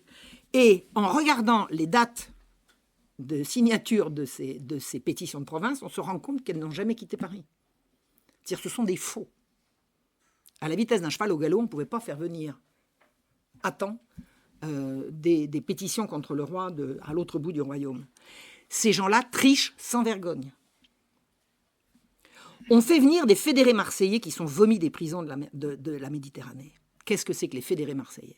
Alors les fédérés, vous avez compris, c'est la garde nationale. On les fait venir de Marseille et ils vont venir à Paris pour soutenir le nouveau gouvernement. Ce sont des brigands. Ce sont des brigands. Les fédérés marseillais sont aux frontières puisque la guerre a été déclenchée. Donc comment est-ce qu'on fait venir des fédérés marseillais s'ils sont aux frontières? On vide les prisons. On va chercher tout le rebut de la société, on leur met un uniforme en leur disant « Vous pouvez y aller à Paris, c'est la fête. » Et on les fait monter. Et ils vont arriver. Le 12 juillet, on lit une adresse de Marseille qui demande la République. Marseille demande la République. Vous avez un député marseillais qui siège à l'Assemblée nationale qui monte à la tribune en disant « C'est un faux ! Elle est l'œuvre de factieux et non de Marseillais. Vous allez sortir, sinon il va vous en cuire. » On ne le laisse pas parler. C'est-à-dire qu'on fabrique sans vergogne des fausses adresses, des fausses pétitions, des faux. Le 23 juillet, des fédérés viennent demander une convention et la suspension du roi. Alors une convention, c'est quoi? La convention, ça va être la prochaine Assemblée constituante. C'est un mot anglais, convention. C'est une franc-macerie. Une convention, c'est vraiment quelque chose qui est issu des loges maçonniques. Donc, des fédérés demandent une convention et la suspension du roi. Ah oui, vous êtes fédéré, vous êtes soldat de la garde nationale, vous voulez la suspension du roi. Et le peuple, il en demande quoi? Il veut quoi, le peuple? Quel moment on lui demande? Le 30 juillet, les Marseillais arrivent à Paris. Vous ne devinerez jamais ce qu'ils chantaient. La Marseillaise. La Marseillaise. Alors, je l'ai chanté jusqu'à il y a quelques années. Quand j'ai découvert tout ça, j'ai arrêté. Pétion, le maire de Paris, autorise les Marseillais à commettre toutes les exactions qu'ils veulent en toute impunité. Alors, des petites choses du genre, vous êtes attablé à un café en train de boire quelque chose, ils arrivent, clac, ils vous envoient un coup de sabre, ils vous font tomber par terre, ils vident votre verre, ils partent en rigolant, et vous allez vous plaindre à qui? À personne. Ça, c'est les plus petites de leurs exactions. Il y a les attentats à la pudeur, il y a les poursuites, il y a les meurtres. Les Marseillais font semer la terreur dans les rues de Paris et on les laisse faire. Ils pourchassent jusque chez eux les députés qui, à l'Assemblée, ont mal voté. À l'Assemblée, les gens qui vous disent, comme par exemple, ce ne sont pas des vrais Marseillais, on va les pourchasser. Ceux qui veulent dire, nous ne sommes pas d'accord avec ceci, cela, les Marseillais vont pouvoir les poursuivre. En fait, c'est une espèce de milice à la disposition des factieux. Pétion. Alors, Pétion, c'est le nouveau maire de Paris. Il a été élu en novembre 91. Là, nous sommes en juillet 92. Il a été élu en novembre 91 par 9000 voix contre 3000 à Lafayette. Donc, le maire de Paris a été élu par 9000 voix. Vous savez combien il y a d'inscrits? 200 000. C'est-à-dire qu'il est élu avec 4,5% des inscrits, qui ne représentent que 1,8% de la population. C'est eux la révolution. C'est ces gens-là. C'est eux. Donc c'est Pétion qui dispose de toute la force publique. Aucune exaction dans les rues de la capitale ne se fait sans l'accord, en tout cas la couverture de Pétion, le maire de Paris. Et si vous voulez arrêter ces exactions, c'est à lui qu'il faut s'adresser. Il vous dira « oui, je vais voir, on s'en occupe », comme on dit aujourd'hui dans les campagnes. La chute de la royauté est décidée par ces gens-là, par un directoire secret des fédérés réunis aux Jacobins. Alors Jacobins, alors vous savez ce que c'est que Jacobin, mais comme je suis filmé, je vais le dire pour les gens qui ne savent pas. Jacobin, ça veut dire du couvent de Saint-Jacques. Voilà, il y a un couvent qui a été, je crois qu'il était désaffecté. Donc le couvent de Saint-Jacques est le lieu où les révolutionnaires ont trouvé un local assez grand pour les abriter. C'est ce qu'on appelle les Jacobins. Donc, ils ne sont pas plus Jacobins que... Bref, ce ne sont pas des Jacobins, mais on les appelle Jacobins parce qu'ils se réunissent dans le couvent de Saint-Jacques. En fait, ce sont des francs-maçons. Ce sont des francs-maçons. Il y a 4000 clubs affiliés aux Jacobins de Paris. 4000 clubs à travers toute la France. Et Paris tyrannise la France entière par leur intermédiaire. Ce sont les réunions des Jacobins qui prennent les décisions qui vont être reprises absolument partout. Le même jour, c'est-à-dire nous sommes le 30, jour de l'arrivée des Marseillais, arrive le manifeste de Brunswick qui menace les Parisiens. Alors Brunswick, c'est qui? C'est le général des armées coalisées contre la France, auquel d'ailleurs la France a déclaré la guerre. C'est pas l'inverse. Vous avez vu que c'est le... Alors après on dit le roi a déclaré la guerre. Non, attendez, l'Assemblée a déclaré la guerre et le roi a apposé sa signature, mais c'est pas lui qui a pris l'initiative. Toujours est-il que Brunswick, c'est le général qui est à la tête de ces armées coalisées contre la France. Et le manifeste arrive à Paris en disant « Regardez ce que le duc de Brunswick, de quoi il menace les Parisiens. » Le duc de Brunswick menace, si on touche à la tête de leur majesté, de mettre Paris en coupe réglée et de massacrer tout le monde, en fait. Ne touchez pas à leur majesté, sinon il vous en cuira. Or, il faut savoir que ce manifeste de Brunswick, d'abord, Brunswick est un franc-maçon. Son manifeste va arranger également les francs-maçons jacobins. Et ce texte est présenté comme émanant du roi, qui le découvre en même temps que les Parisiens. Le roi dit, qu'est-ce que c'est que ce truc? Qu'est-ce que c'est que ce manifeste? On dit, c'est le roi qui a demandé au duc de Brunswick de menacer la population parisienne, et le roi n'est pas au courant. Mais il va se défendre. Le roi va se défendre. Et il écrit. Il circule, depuis quelques jours, un écrit intitulé « Déclaration du duc de Brunswick, commandant des armées combinées de leur majesté l'empereur et du roi de Prusse. Cet écrit ne présente aucun des caractères qui pourraient en garantir l'authenticité. Il n'a été envoyé par aucun de mes ministres dans diverses courses d'Allemagne qui avoisinent le plus nos frontières. Ceux qui savent ce que valent à mes yeux le sang et la fortune du peuple croiront à mes inquiétudes et à mes chagrins. Jamais on ne me verra composer sur la gloire ou sur les intérêts de la nation, recevoir la loi des étrangers ou celle d'un parti. C'est clair. Jamais le roi ne composera contre les intérêts de la nation. Jamais. Il le dit là. Là, c'est lui qui parle. Et jamais il ne recevra la loi des étrangers. Jamais. C'est à la nation que je me dois. Je ne fais qu'un avec elle, aucun intérêt ne sera jamais m'en séparer, elle seule sera écoutée. Je maintiendrai jusqu'à mon dernier soupir l'indépendance nationale. Je regrette qu'on ne trouve pas ça dans les livres d'histoire des gosses. Ce que le roi a dit sur le manifeste de Brunswick. Et le manifeste de Brunswick, il a été mis en place par les Jacobins et le duc de Brunswick réunis dans les loges, même à distance. Ils étaient d'accord. Le but, c'était de déclencher ce qui va suivre, et dont je vais vous parler. Le 31 juillet, le roi écrit de nouveau. Depuis plusieurs jours, la tranquillité publique est troublée dans la capitale et des actes de violence s'y répètent avec une scandaleuse impunité. Hier en particulier, pendant toute la journée, des vexations sans nombre ont été commises. Les propriétés, les personnes, rien n'a été respecté. Des citoyens ont été arrêtés dans leur route, plusieurs ont été insultés, quelques-uns même ont été victimes des coups qui ont été portés dans les Champs-Élysées. Et un attentat à la liberté individuelle plus inconcevable encore. 2 citoyens ont été constitués prisonniers par les Marseillais et détenus en charte privée dans cette même ville où les détentions arbitraires ont été justement placées au nombre des crimes que notre législation punit le plus sévèrement. Des heures se sont écoulées avant qu'ils aient été remis entre les mains des juges de paix. Le roi n'a pu voir sans indignation les lois violées avec tant d'audace sous les yeux du corps législatif et sous les siens. Son premier devoir est de garantir à chaque individu la liberté et la sûreté que la Constitution lui promet. Comment peut-on faire passer ce roi pour un tyran? Qui défend-il là? Que fait-il là? À part défendre la légalité, défendre le peuple et défendre l'intégrité du territoire.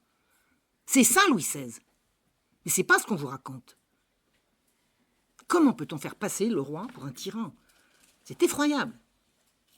Le 3 août, Pétion, le maire, annonce à l'Assemblée de la part de la commune qu'il veut que le duc d'Orléans prenne la place du roi. Ah bon? À quel titre? Pétion, il a 9000 personnes qui ont voté pour lui et il veut remplacer le... Attendez.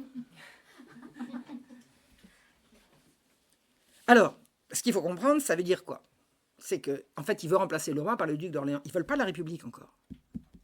Hein? La République, ça viendra après. En fait, ce qu'ils préparent tous, et c'est la suite qui dira qui a gagné, c'est en fait l'insurrection. C'est le renversement de la royauté. Après, ce qui va en sortir, c'est... J'allais dire que le meilleur gagne, que le pire gagne, que le plus mauvais gagne. Un journaliste qui s'appelle Prudhomme, c'est un type très intéressant parce qu'il est violemment anti-royaliste et parfaitement impartial dans ses dénonciations.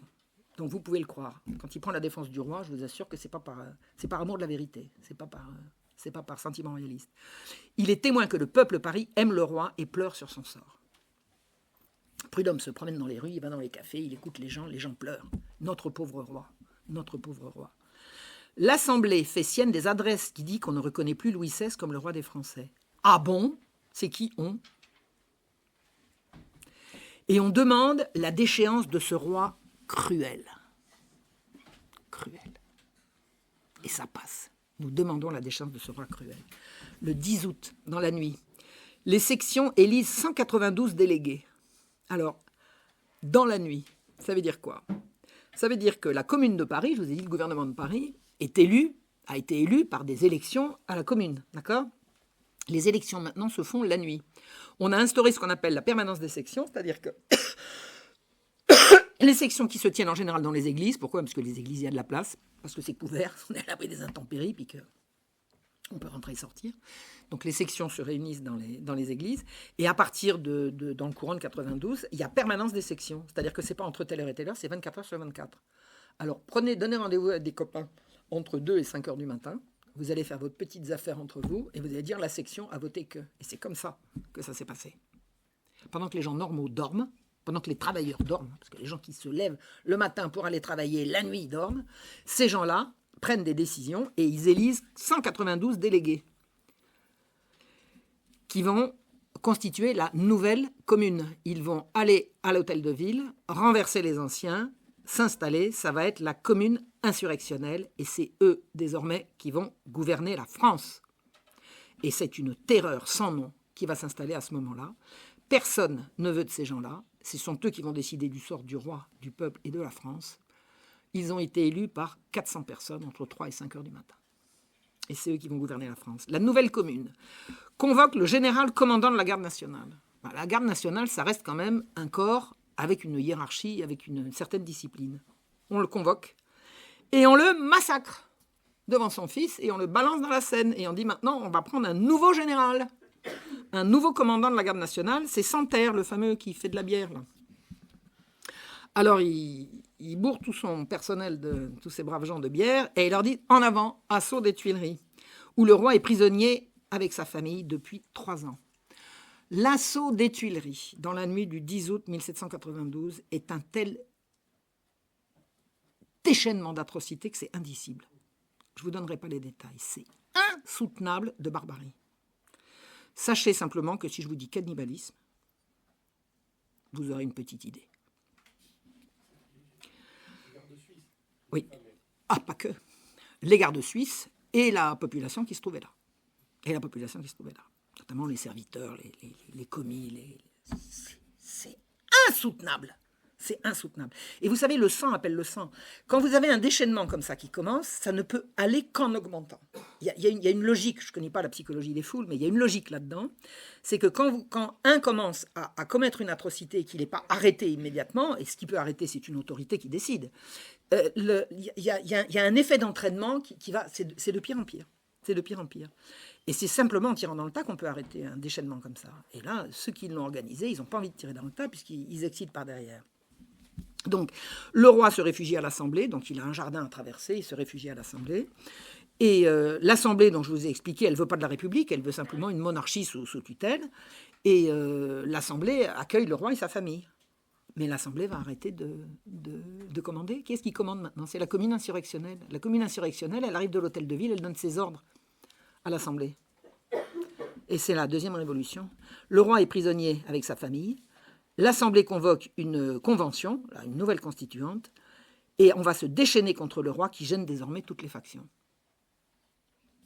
Alors, sur quoi va-t-on condamner le roi? Bon, le roi est prisonnier, on va lui faire son procès, vous êtes d'accord? Est-ce qu'il est coupable? Alors, il est coupable de quoi? Alors, je vais vous expliquer. D'abord, il y a un principe en trois actes.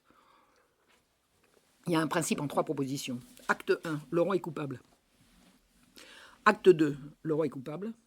Acte 3, si le roi est innocent, c'est les articles 1 et 2 qui s'appliquent. C'est-à-dire que tout va être fait pour le charger de tout et n'importe quoi. On veut s'en débarrasser. Alors, on va faire comment? Le roi a des témoins de sa bonne foi et de sa loyauté.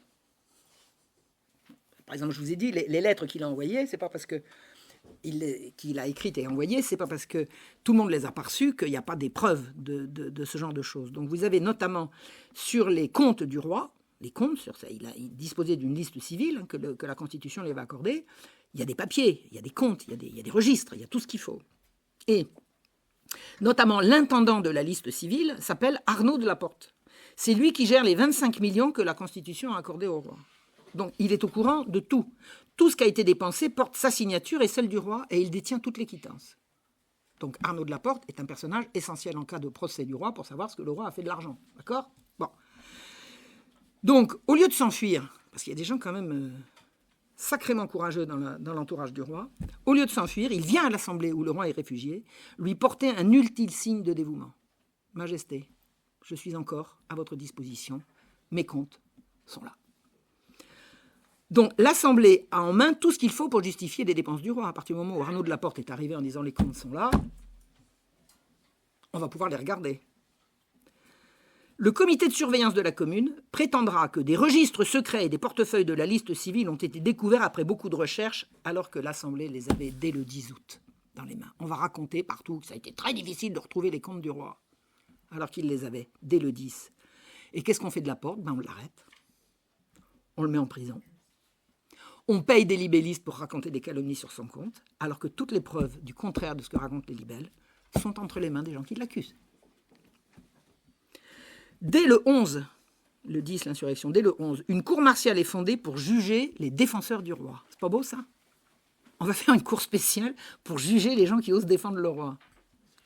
Pas mal. Avoir défendu le roi est désormais un crime. C'est pas la peine d'argumenter, puisqu'ils ont décidé que c'était un crime. C'est un crime, vous avez défendu le roi, donc peine de mort.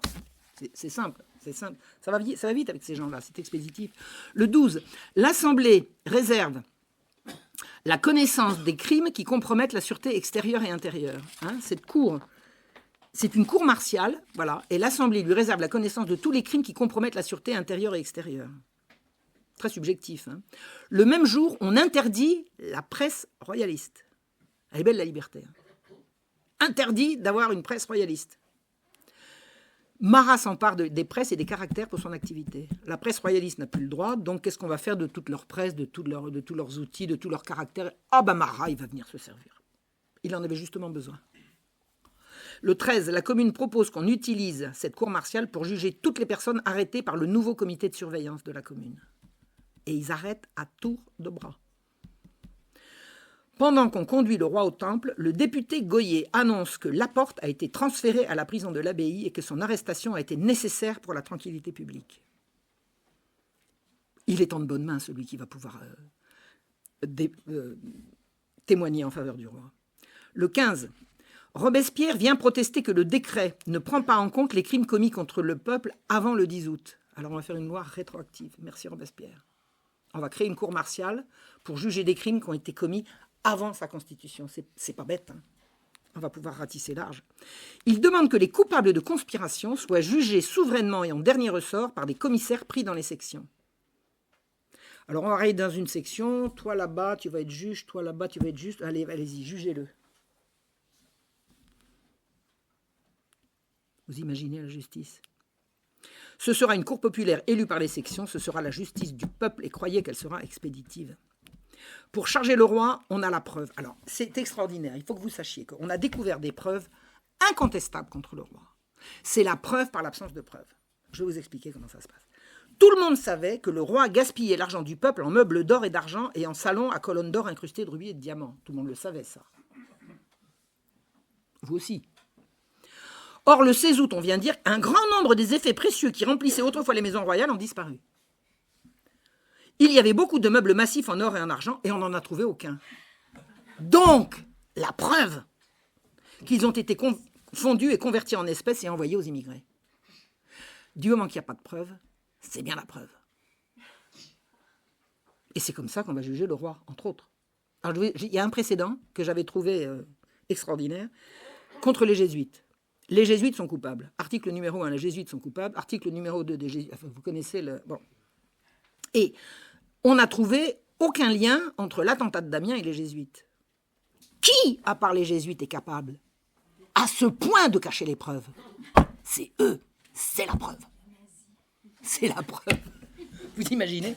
La preuve que c'est les jésuites, c'est qu'on n'a trouvé aucune trace de leur culpabilité. Ah, et bien pour le roi, c'est pareil. Le 17 août, tous les signataires de la pétition des 16 000, vous vous souvenez? Au lendemain du 20 juin, 16 000 Parisiens qui disent « Majesté, nous sommes avec vous ». Tous les 16 000 sont privés de leurs droits civiques. Ben, ça s'appelle la démocratie, non? C'est pas ça? On ne retient, on entend, on ne s'intéresse qu'à ce qui peut faire passer le roi pour un monstre, un criminel, et on pourchasse sans relâche quiconque ne joue pas à ce jeu-là. Et c'est ça qui va faire condamner le roi. Le 19 août, un décret complémentaire supprime l'interrogatoire préliminaire, réduit de moitié le temps accordé pour examiner les témoins et abroge le délai de 3 jours entre le jugement et l'exécution. Laporte proteste en vain contre tous les mensonges dont on l'accable. Il était un témoin essentiel en faveur du roi, mais comme la culpabilité des rois était déjà écrite puisqu'il était coupable avant même qu'on ait commencé à l'examiner, Il ne s'agit que de l'étayer. Laurent est coupable. On cherche simplement des moyens de l'étayer, au moins en apparence. On va se débarrasser de tout ce qui ne va pas dans ce sens. Et c'est ça le procès du roi.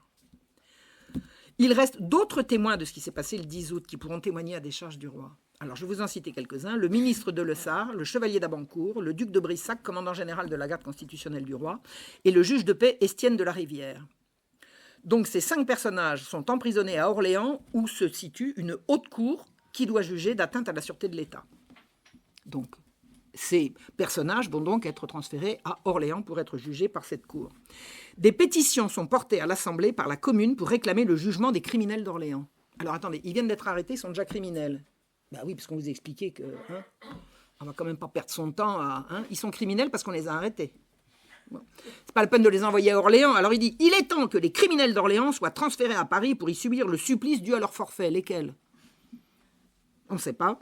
Si vous n'accordez pas cette demande, nous ne répondons plus de la vengeance du peuple. Alors ça, c'est le peuple. C'est des gens, ils parlent tout le temps au nom du peuple. Alors, le peuple, on l'a pas souvent sollicité à donner son avis. Il s'élève des murmures, vous nous avez entendus et vous savez que l'insurrection est un devoir sacré. Ah oui, sauf quand on s'appelle Vendéen. Faut pas se... vous êtes d'accord ? Donc, on a décidé de la culpabilité des prisonniers d'Orléans avant de les avoir entendus et on appelle ça la vengeance du peuple. Alors en fait, on réclame ni plus ni moins que leur élimination sans les entendre. Et ça vient de la part du peuple, puisque c'est envoyé par l'Assemblée de la commune.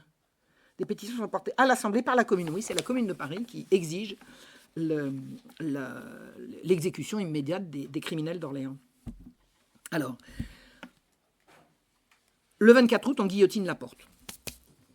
Lui, c'est terminé, et il sera le premier d'une longue série. C'est Laporte qui a commencé la longue série des guillotinades, là, comme ça. Des guillotinades.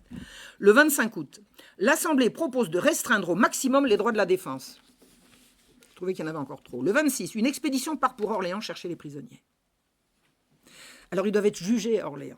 Mais ces gens-là ont décidé qu'ils seraient jugés à Paris. Donc, on envoie une expédition. 2200 hommes conduits par Fournier l'Américain, des fédérés marseillais et des Bretons. Alors, les fédérés marseillais, je sais qu'ils ont été vomis des prisons de Marseille, de Toulon et d'ailleurs, et je crois que les fédérés bretons, c'est la même chose, c'est le bagne, je crois avoir... Alors, j'ai demandé à Rénal Sécher s'il pouvait vérifier, mais je n'ai pas la réponse. Les Bretons, je crois que ce sont les gens qu'on a libérés du bagne de Brest. Donc, c'est des gens à qui on dit, voilà, on vous donne la liberté. Bon, c'était les faire au pied jusqu'à la fin de leur jour, ou alors la liberté en échange de, vous faites toutes les exactions que vous voulez, on vous couvre. À votre avis, les gens, ils ont dit non, on préfère rester, les chaînes aux pieds. Non. Bon. Donc, 2200 hommes arrivent, conduits par Fournier l'Américain, avec des fédérés. Ils arrivent le 30 août à Orléans, et ils prennent d'assaut les prisons. 2200, il n'y a pas 2200 personnes pour surveiller les prisons d'Orléans. Les prisonniers sont confinés, nourris une fois par jour et ils boivent l'eau de leur toilette. Les autorités orléanaises s'émeuvent et viennent demander à entendre les prisonniers. Vous ne passerez pas. Ben oui, parce qu'il restait quand même des gens à Orléans qui avaient un minimum le sens de la responsabilité. On leur refuse l'entrée. Fournier, tout fier, et il vantera de leur avoir répondu « Sacré nom de Dieu, je n'ai aucun ordre à recevoir. Quand les sacrés gueux auront la tête coupée, on leur fera leur procès après. » C'est assez bien vu. « Je n'entends pas les chicanes. Tu peux aller te faire foutre. Ni toi ni d'autres n'entreront jamais dans les prisons tant que je serai à Orléans avec mon armée. » Les autorités protesteront en vain à l'Assemblée nationale, qui fera comme si elle n'avait rien entendu. Alors, il ne faut pas dire que les autorités d'Orléans n'ont pas essayé de faire quelque chose, mais eux n'avaient pas 2200 hommes armés. Le 29 août, à Paris, la commune prépare les massacres. Massacre de septembre. On arrête les gens à tour de bras. On recrute des citoyens nécessiteux propres à porter les armes et on leur alloue un salaire. Tous les citoyens absents de chez eux doivent rentrer. Il y a des placards dans les rues. Tous ceux qui sont absents de chez eux doivent rentrer chez eux. Personne n'a le droit d'être ailleurs qu'à son domicile. Les maisons seront éclairées toute la nuit. Vous êtes obligés de mettre des bougies aux fenêtres. Sinon, vous pouvez être victime d'une visite domiciliaire. Ça ne vous rappelle pas quelque chose? Les coups des laissez-passer, les trucs là. Ça ressemble un peu. Les visites domiciliaires sont annoncées dans chaque quartier. Les voitures seront remisées à 10h. Plus le droit de circuler dans Paris à partir de 10h. Et le 30 août au matin, les prisons sont combles. Elles débordent. Le conseil général de la commune décrète, il arrête, que les sections seront chargées d'examiner et de juger sous leur responsabilité les citoyens arrêtés cette nuit. On arrête les gens en masse et on prétend que les gens dans les sections, c'est quoi les gens dans les sections? C'est les gens du coin, hein, vont les juger. Ils vont les juger au nom de quoi? Dimanche 2 septembre au matin, on ferme les barrières de la ville. Plus moyen de sortir, comme ça on ne pourra pas raconter ce qui se passe. On réquisitionne les chevaux et on fait sonner le canon d'alarme. Les prisons sont bondées de toutes les personnes arrêtées depuis le 10. On fait sortir ceux qu'on veut protéger, notamment Marat va faire sortir un ami à lui qui a volé 100 000 livres le 10 août, 100 000 livres, 3 millions d'euros. Donc il était en prison. Donc Marat le fait sortir, parce qu'il est gentil. Et à 14h30, le massacre commence. On commence par les prêtres. Le soir, on massacre les droits communs au Châtelet. On se débarrasse des Suisses survivants du 10 août qui auraient pu eux aussi témoigner des ordres qu'ils avaient reçus du roi pendant l'assaut. C'est-à-dire que tous les Suisses n'étaient pas morts, la garde suisse du roi n'était pas morte le 10 août. Les survivants ont été mis en prison et ils ont fait partie des premiers qui ont été massacrés le 10 août. C'est-à-dire qu'eux auraient pu témoigner de l'attitude du roi pendant l'assaut. Vous savez, le roi qui n'a rien voulu faire, qui était lâche, eux pouvaient dire ce qui s'était passé. Donc on les a massacrés le 2 septembre dans la journée. On massacre à coups de sabre, de piques, de masse, des centaines de gens désarmés. C'est une sauvagerie, c'est une furie, ça va durer 5 jours. Le sang coule dans les rues. Les mêmes scènes de barbarie, de cannibalisme et d'outrage se répètent. À Bicêtre, c'est l'hôpital général, c'est le lieu de renfermement sous la haute surveillance des magistrats véreux du Parlement de Paris. À l'hôpital général, on massacre 33 enfants dont on fait un tas. À la Salpêtrière, on libère les jeunes filles, on les attend à la sortie, et on viole les petites filles, une nuit entière dans un dortoir. Puis on massacre les prisonnières. Les autorités de la Salpêtrière passeront leur journée à envoyer des messages d'appel à l'aide à la commune qui ne fera rien. La commune de Paris lance un appel au meurtre généralisé dans tout le pays au nom du droit des peuples à se venger. En fait, pourquoi massacre-t-on ces gens? Parce qu'ils ont voulu égorger le peuple. On les massacre à titre préventif, en gros. Vous avez compris? 1500 innocents sont abominablement hachés vivants. C'est une horreur. Mais ils s'apprêtaient, si le duc de Brunswick était rentré, alors là, il leur... Avec des si. Vous voyez, tous ces prisonniers, si on les avait laissés faire, c'est-à-dire si on leur avait ouvert les portes, ils s'apprêtaient à... Attendez, des prisonniers. Qui prend un risque à ne pas tuer quelqu'un qui est enfermé? Je veux dire, ça n'a pas de sens. Ça n'a pas de sens. 1500 personnes, c'est énorme. Et Robespierre dira que c'est un mouvement populaire. Ah bon? Ah bah oui. Non mais c'est toujours le peuple. Le peuple, c'est les gens. Le peuple, on parle toujours au nom du peuple. Et Robespierre dira, nous n'avons point failli, j'en jure par le trône renversé et par la République qui s'élève. Ben, elle est belle la République. Pour Marat, on a délivré Paris d'autant d'ennemis de la République. Qui de vous, messieurs, dit Marat, eût osé me faire un crime d'avoir rappelé sur les têtes coupables des scélérats la hache des vengeances populaires? Ils justifieront n'importe quoi. N'importe quoi. Combien de manuels d'histoire racontent cette fable du complot des prisonniers et de la vengeance du peuple? Moi, quand j'ai commencé mes études, quand j'ai commencé à m'intéresser à la Révolution française, j'avais déjà mon DEA, quand j'ai commencé à m'intéresser à ces trucs-là, j'ai commencé mes recherches persuadé qu'il y avait effectivement un complot dans les prisons. Bon, on me l'avait toujours seriné comme ça, j'ai cru que c'était vrai. Attendez, ça ne résiste pas à 3 minutes d'analyse. Mais l'analyse, il faut la faire. Et vous savez qu'on a trouvé, alors maintenant ça n'existe plus parce que ça a brûlé pendant la deuxième commune, celle de 1871, où énormément de registres ont disparu, mais dans les registres de la commune de Paris, on a le nom, le prénom, l'âge, la profession de tous les massacreurs des massacres de septembre. Et on a même leur signature sur la quittance du salaire qu'ils ont reçu de la commune.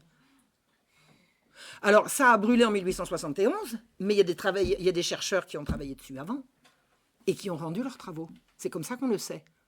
Donc on a le nom des massacreurs. Et on sait combien ils ont touché. Et qui les a payés?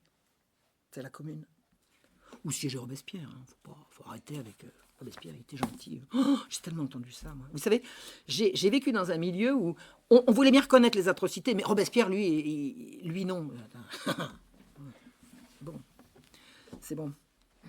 Alors, les prisonniers d'Orléans, ils arrivent à Étampes le 6 septembre, après un voyage de 3 jours. On les entasse dans 3 voitures. Le 8, ils repartent pour Versailles. Alors, ils devaient aller à Paris, on les envoie à Versailles. Et le 9, ils sont massacrés devant les grilles du château. C'était les derniers qui pouvaient témoigner en faveur du roi. Et on appellera ça la vengeance du peuple. Ben évidemment, c'est toujours le peuple. En fait, c'est leur propre escorte qui les a massacrés. Et croyez-moi, ces prisonniers, on a des témoignages, ils ont compris ce qu'allait leur arriver. Et j'aime autant vous dire que leurs derniers jours ont été atroces. Ils savaient qu'ils seraient massacrés à l'arrivée.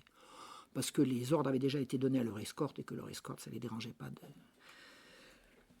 de les faire se liquéfier de terreur et d'angoisse. Donc, on a fait disparaître les derniers témoins en faveur du roi. Il n'y en aura plus. La porte, les Suisses et les prisonniers d'Orléans. Donc, le roi était coupable a priori. Personne ne l'a jamais entendu. Tout le monde parle pour lui, on fait les questions, les réponses et les commentaires. Tous ceux qui ont voulu le défendre ont été menacés. Et le peuple le pleure déjà partout. Il y a des témoignages partout que le peuple pleure la future disparition du roi.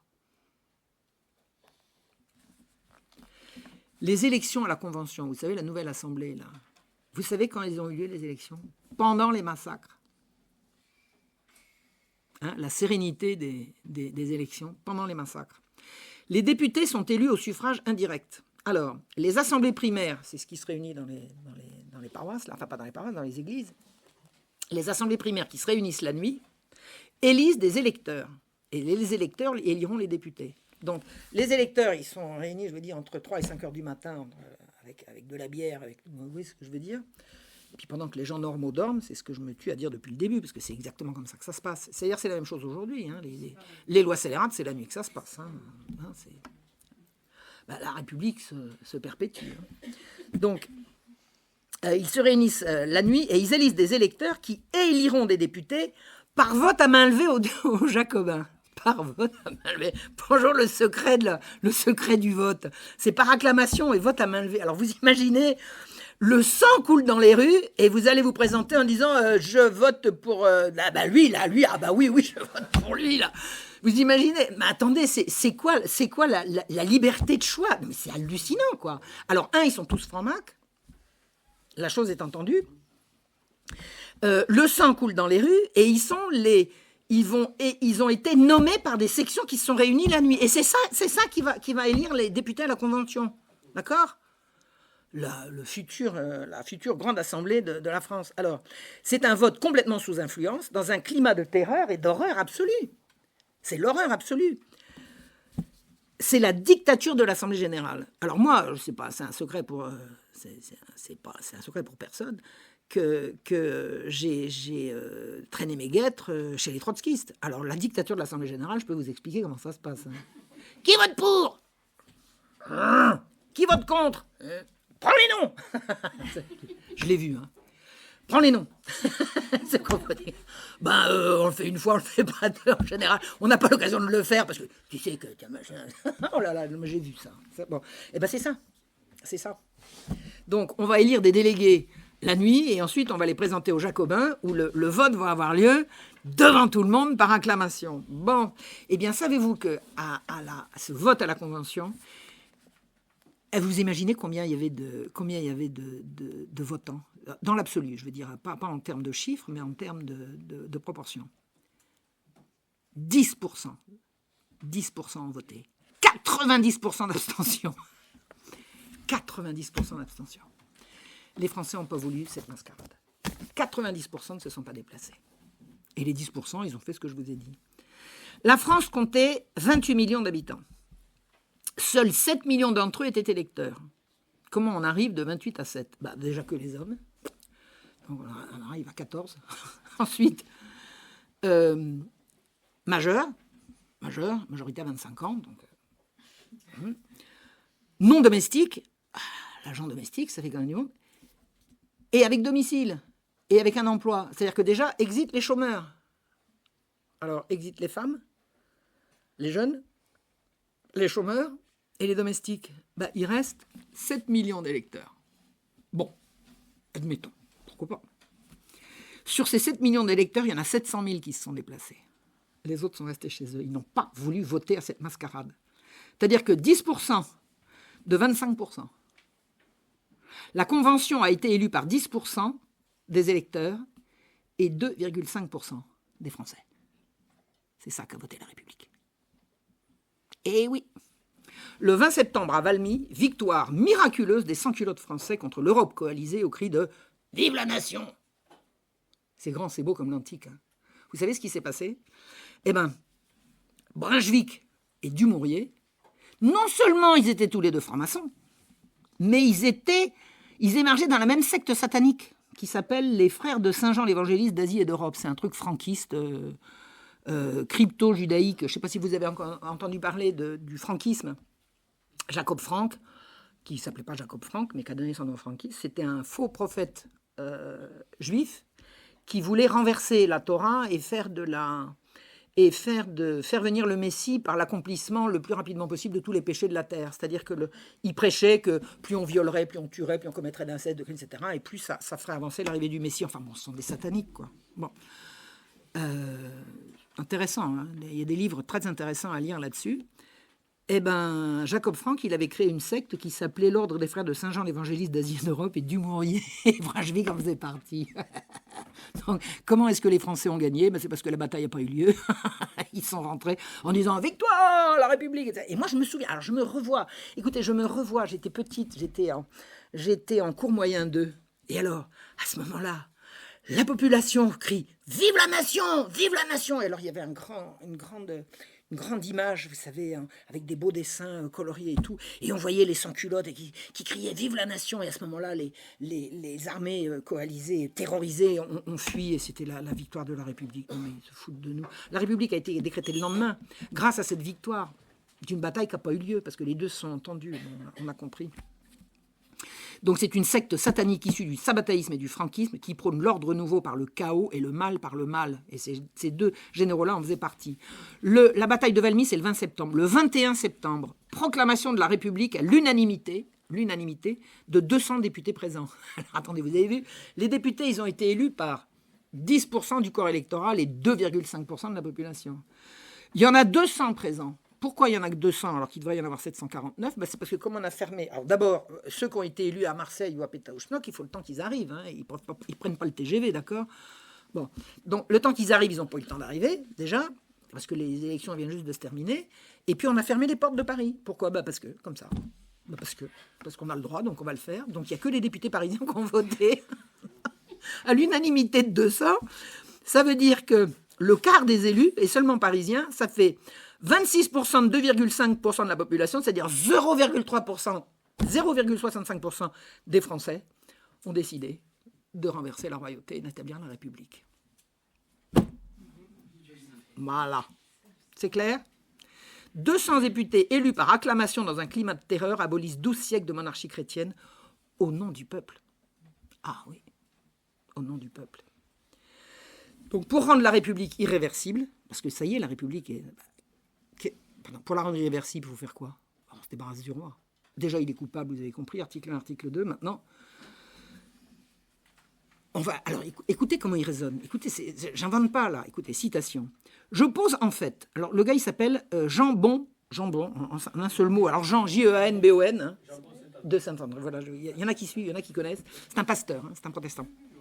Il observe que le procès est une formalité inutile, puisque le roi a été jugé par le peuple le 10 août. Alors, le 10 août, c'est une émeute de, je ne sais pas moi, quelques milliers d'émeutiers bourrés de bière, là. Hein, c'est le peuple. Donc, à partir du moment où le peuple a décidé que, ce n'est pas la peine de revenir derrière, puisque le peuple s'est exprimé. Mais ils osent, hein, j'invente pas.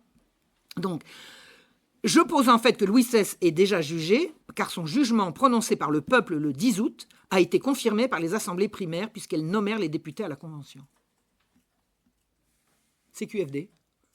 On enchaîne, on commence par la violence, par la terreur, ensuite on entérine, et puis après on dit, regardez, le peuple s'est exprimé. Je demande que Louis XVI étant regardé comme jugé, on ne s'occupe plus que de sa punition. C'est pas beau, ça? C'est pas beau, ça? Vous vous rendez compte comment on va débarrasser du roi? Saint-Just, vous connaissez Saint-Just?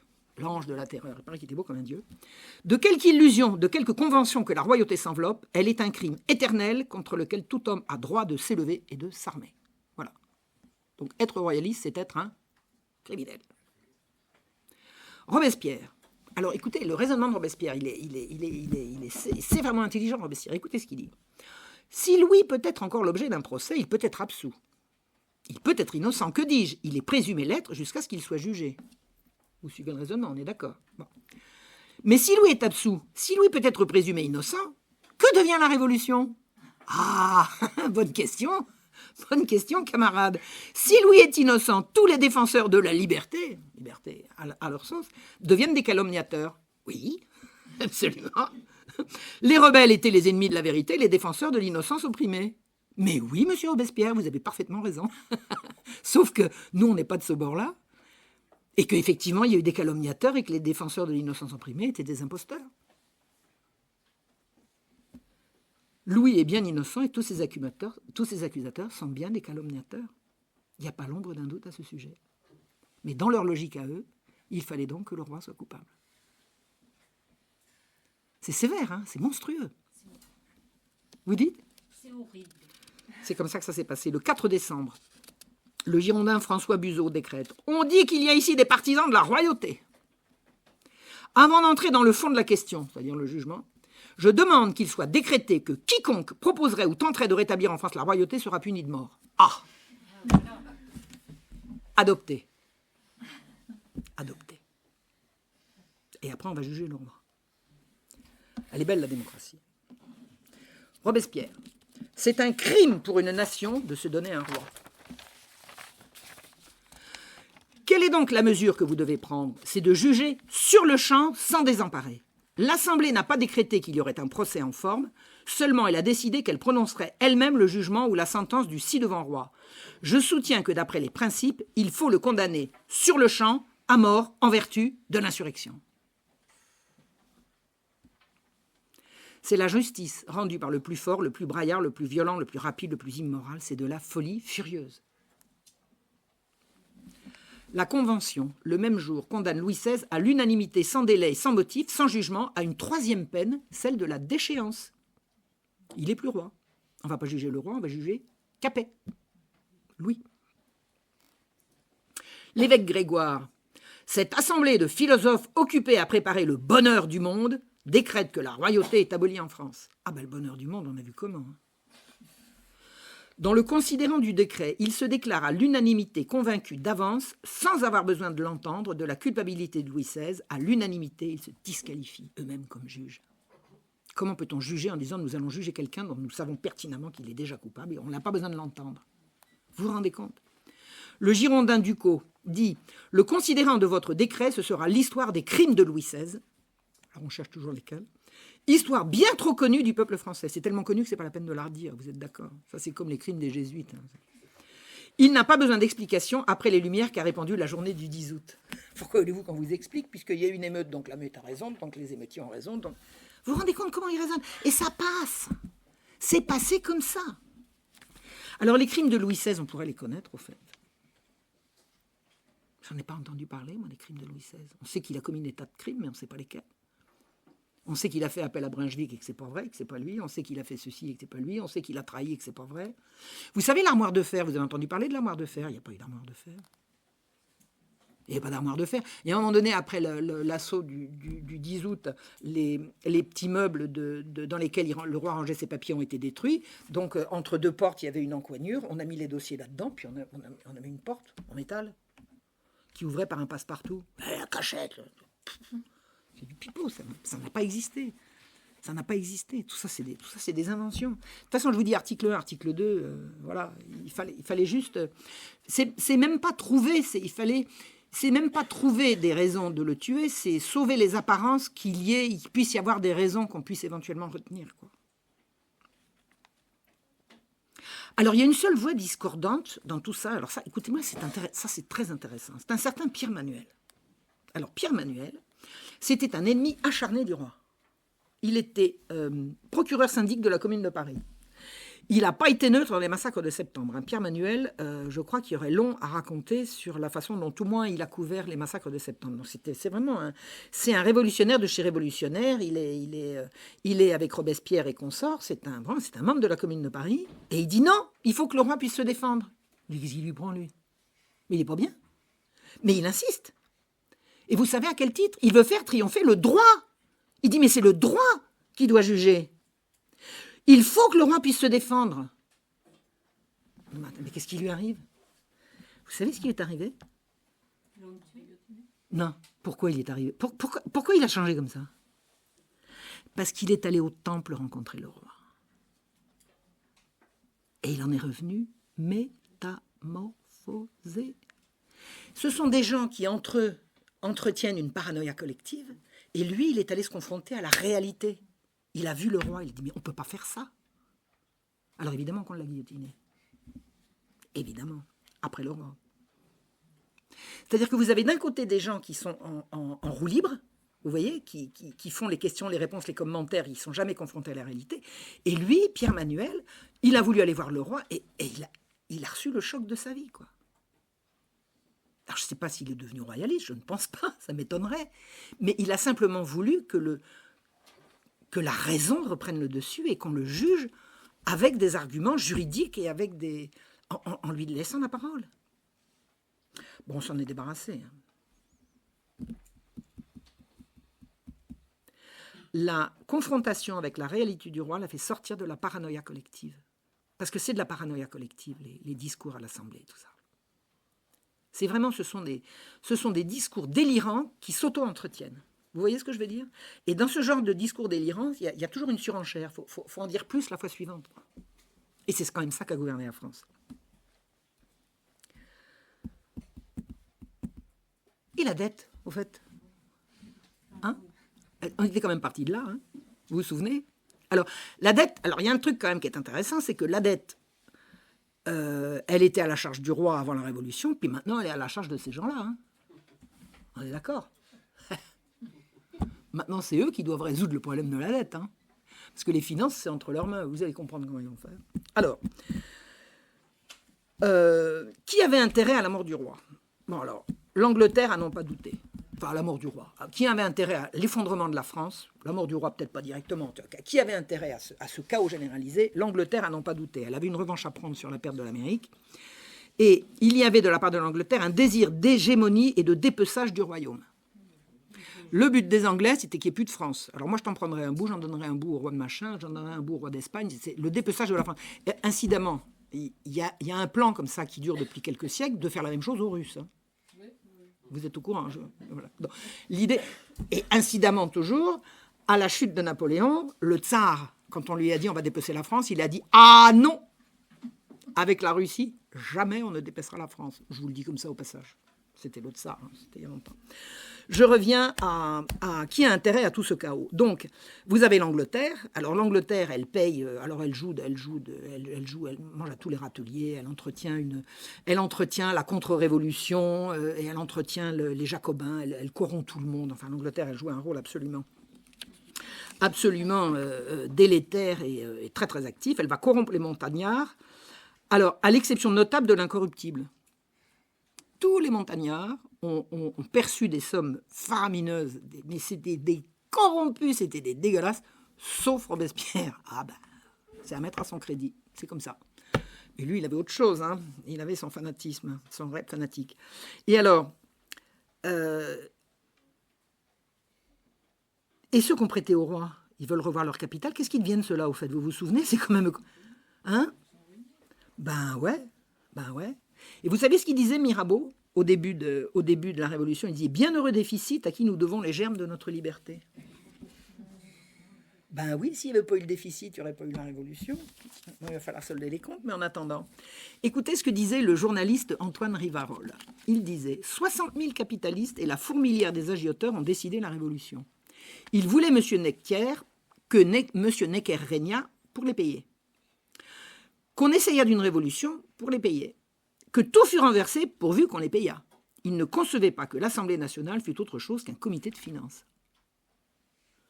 Vous vous souvenez, le 14 juillet, le roi renvoie Necker. Qui va payer nos rentes? Aux armes! À la Bastille.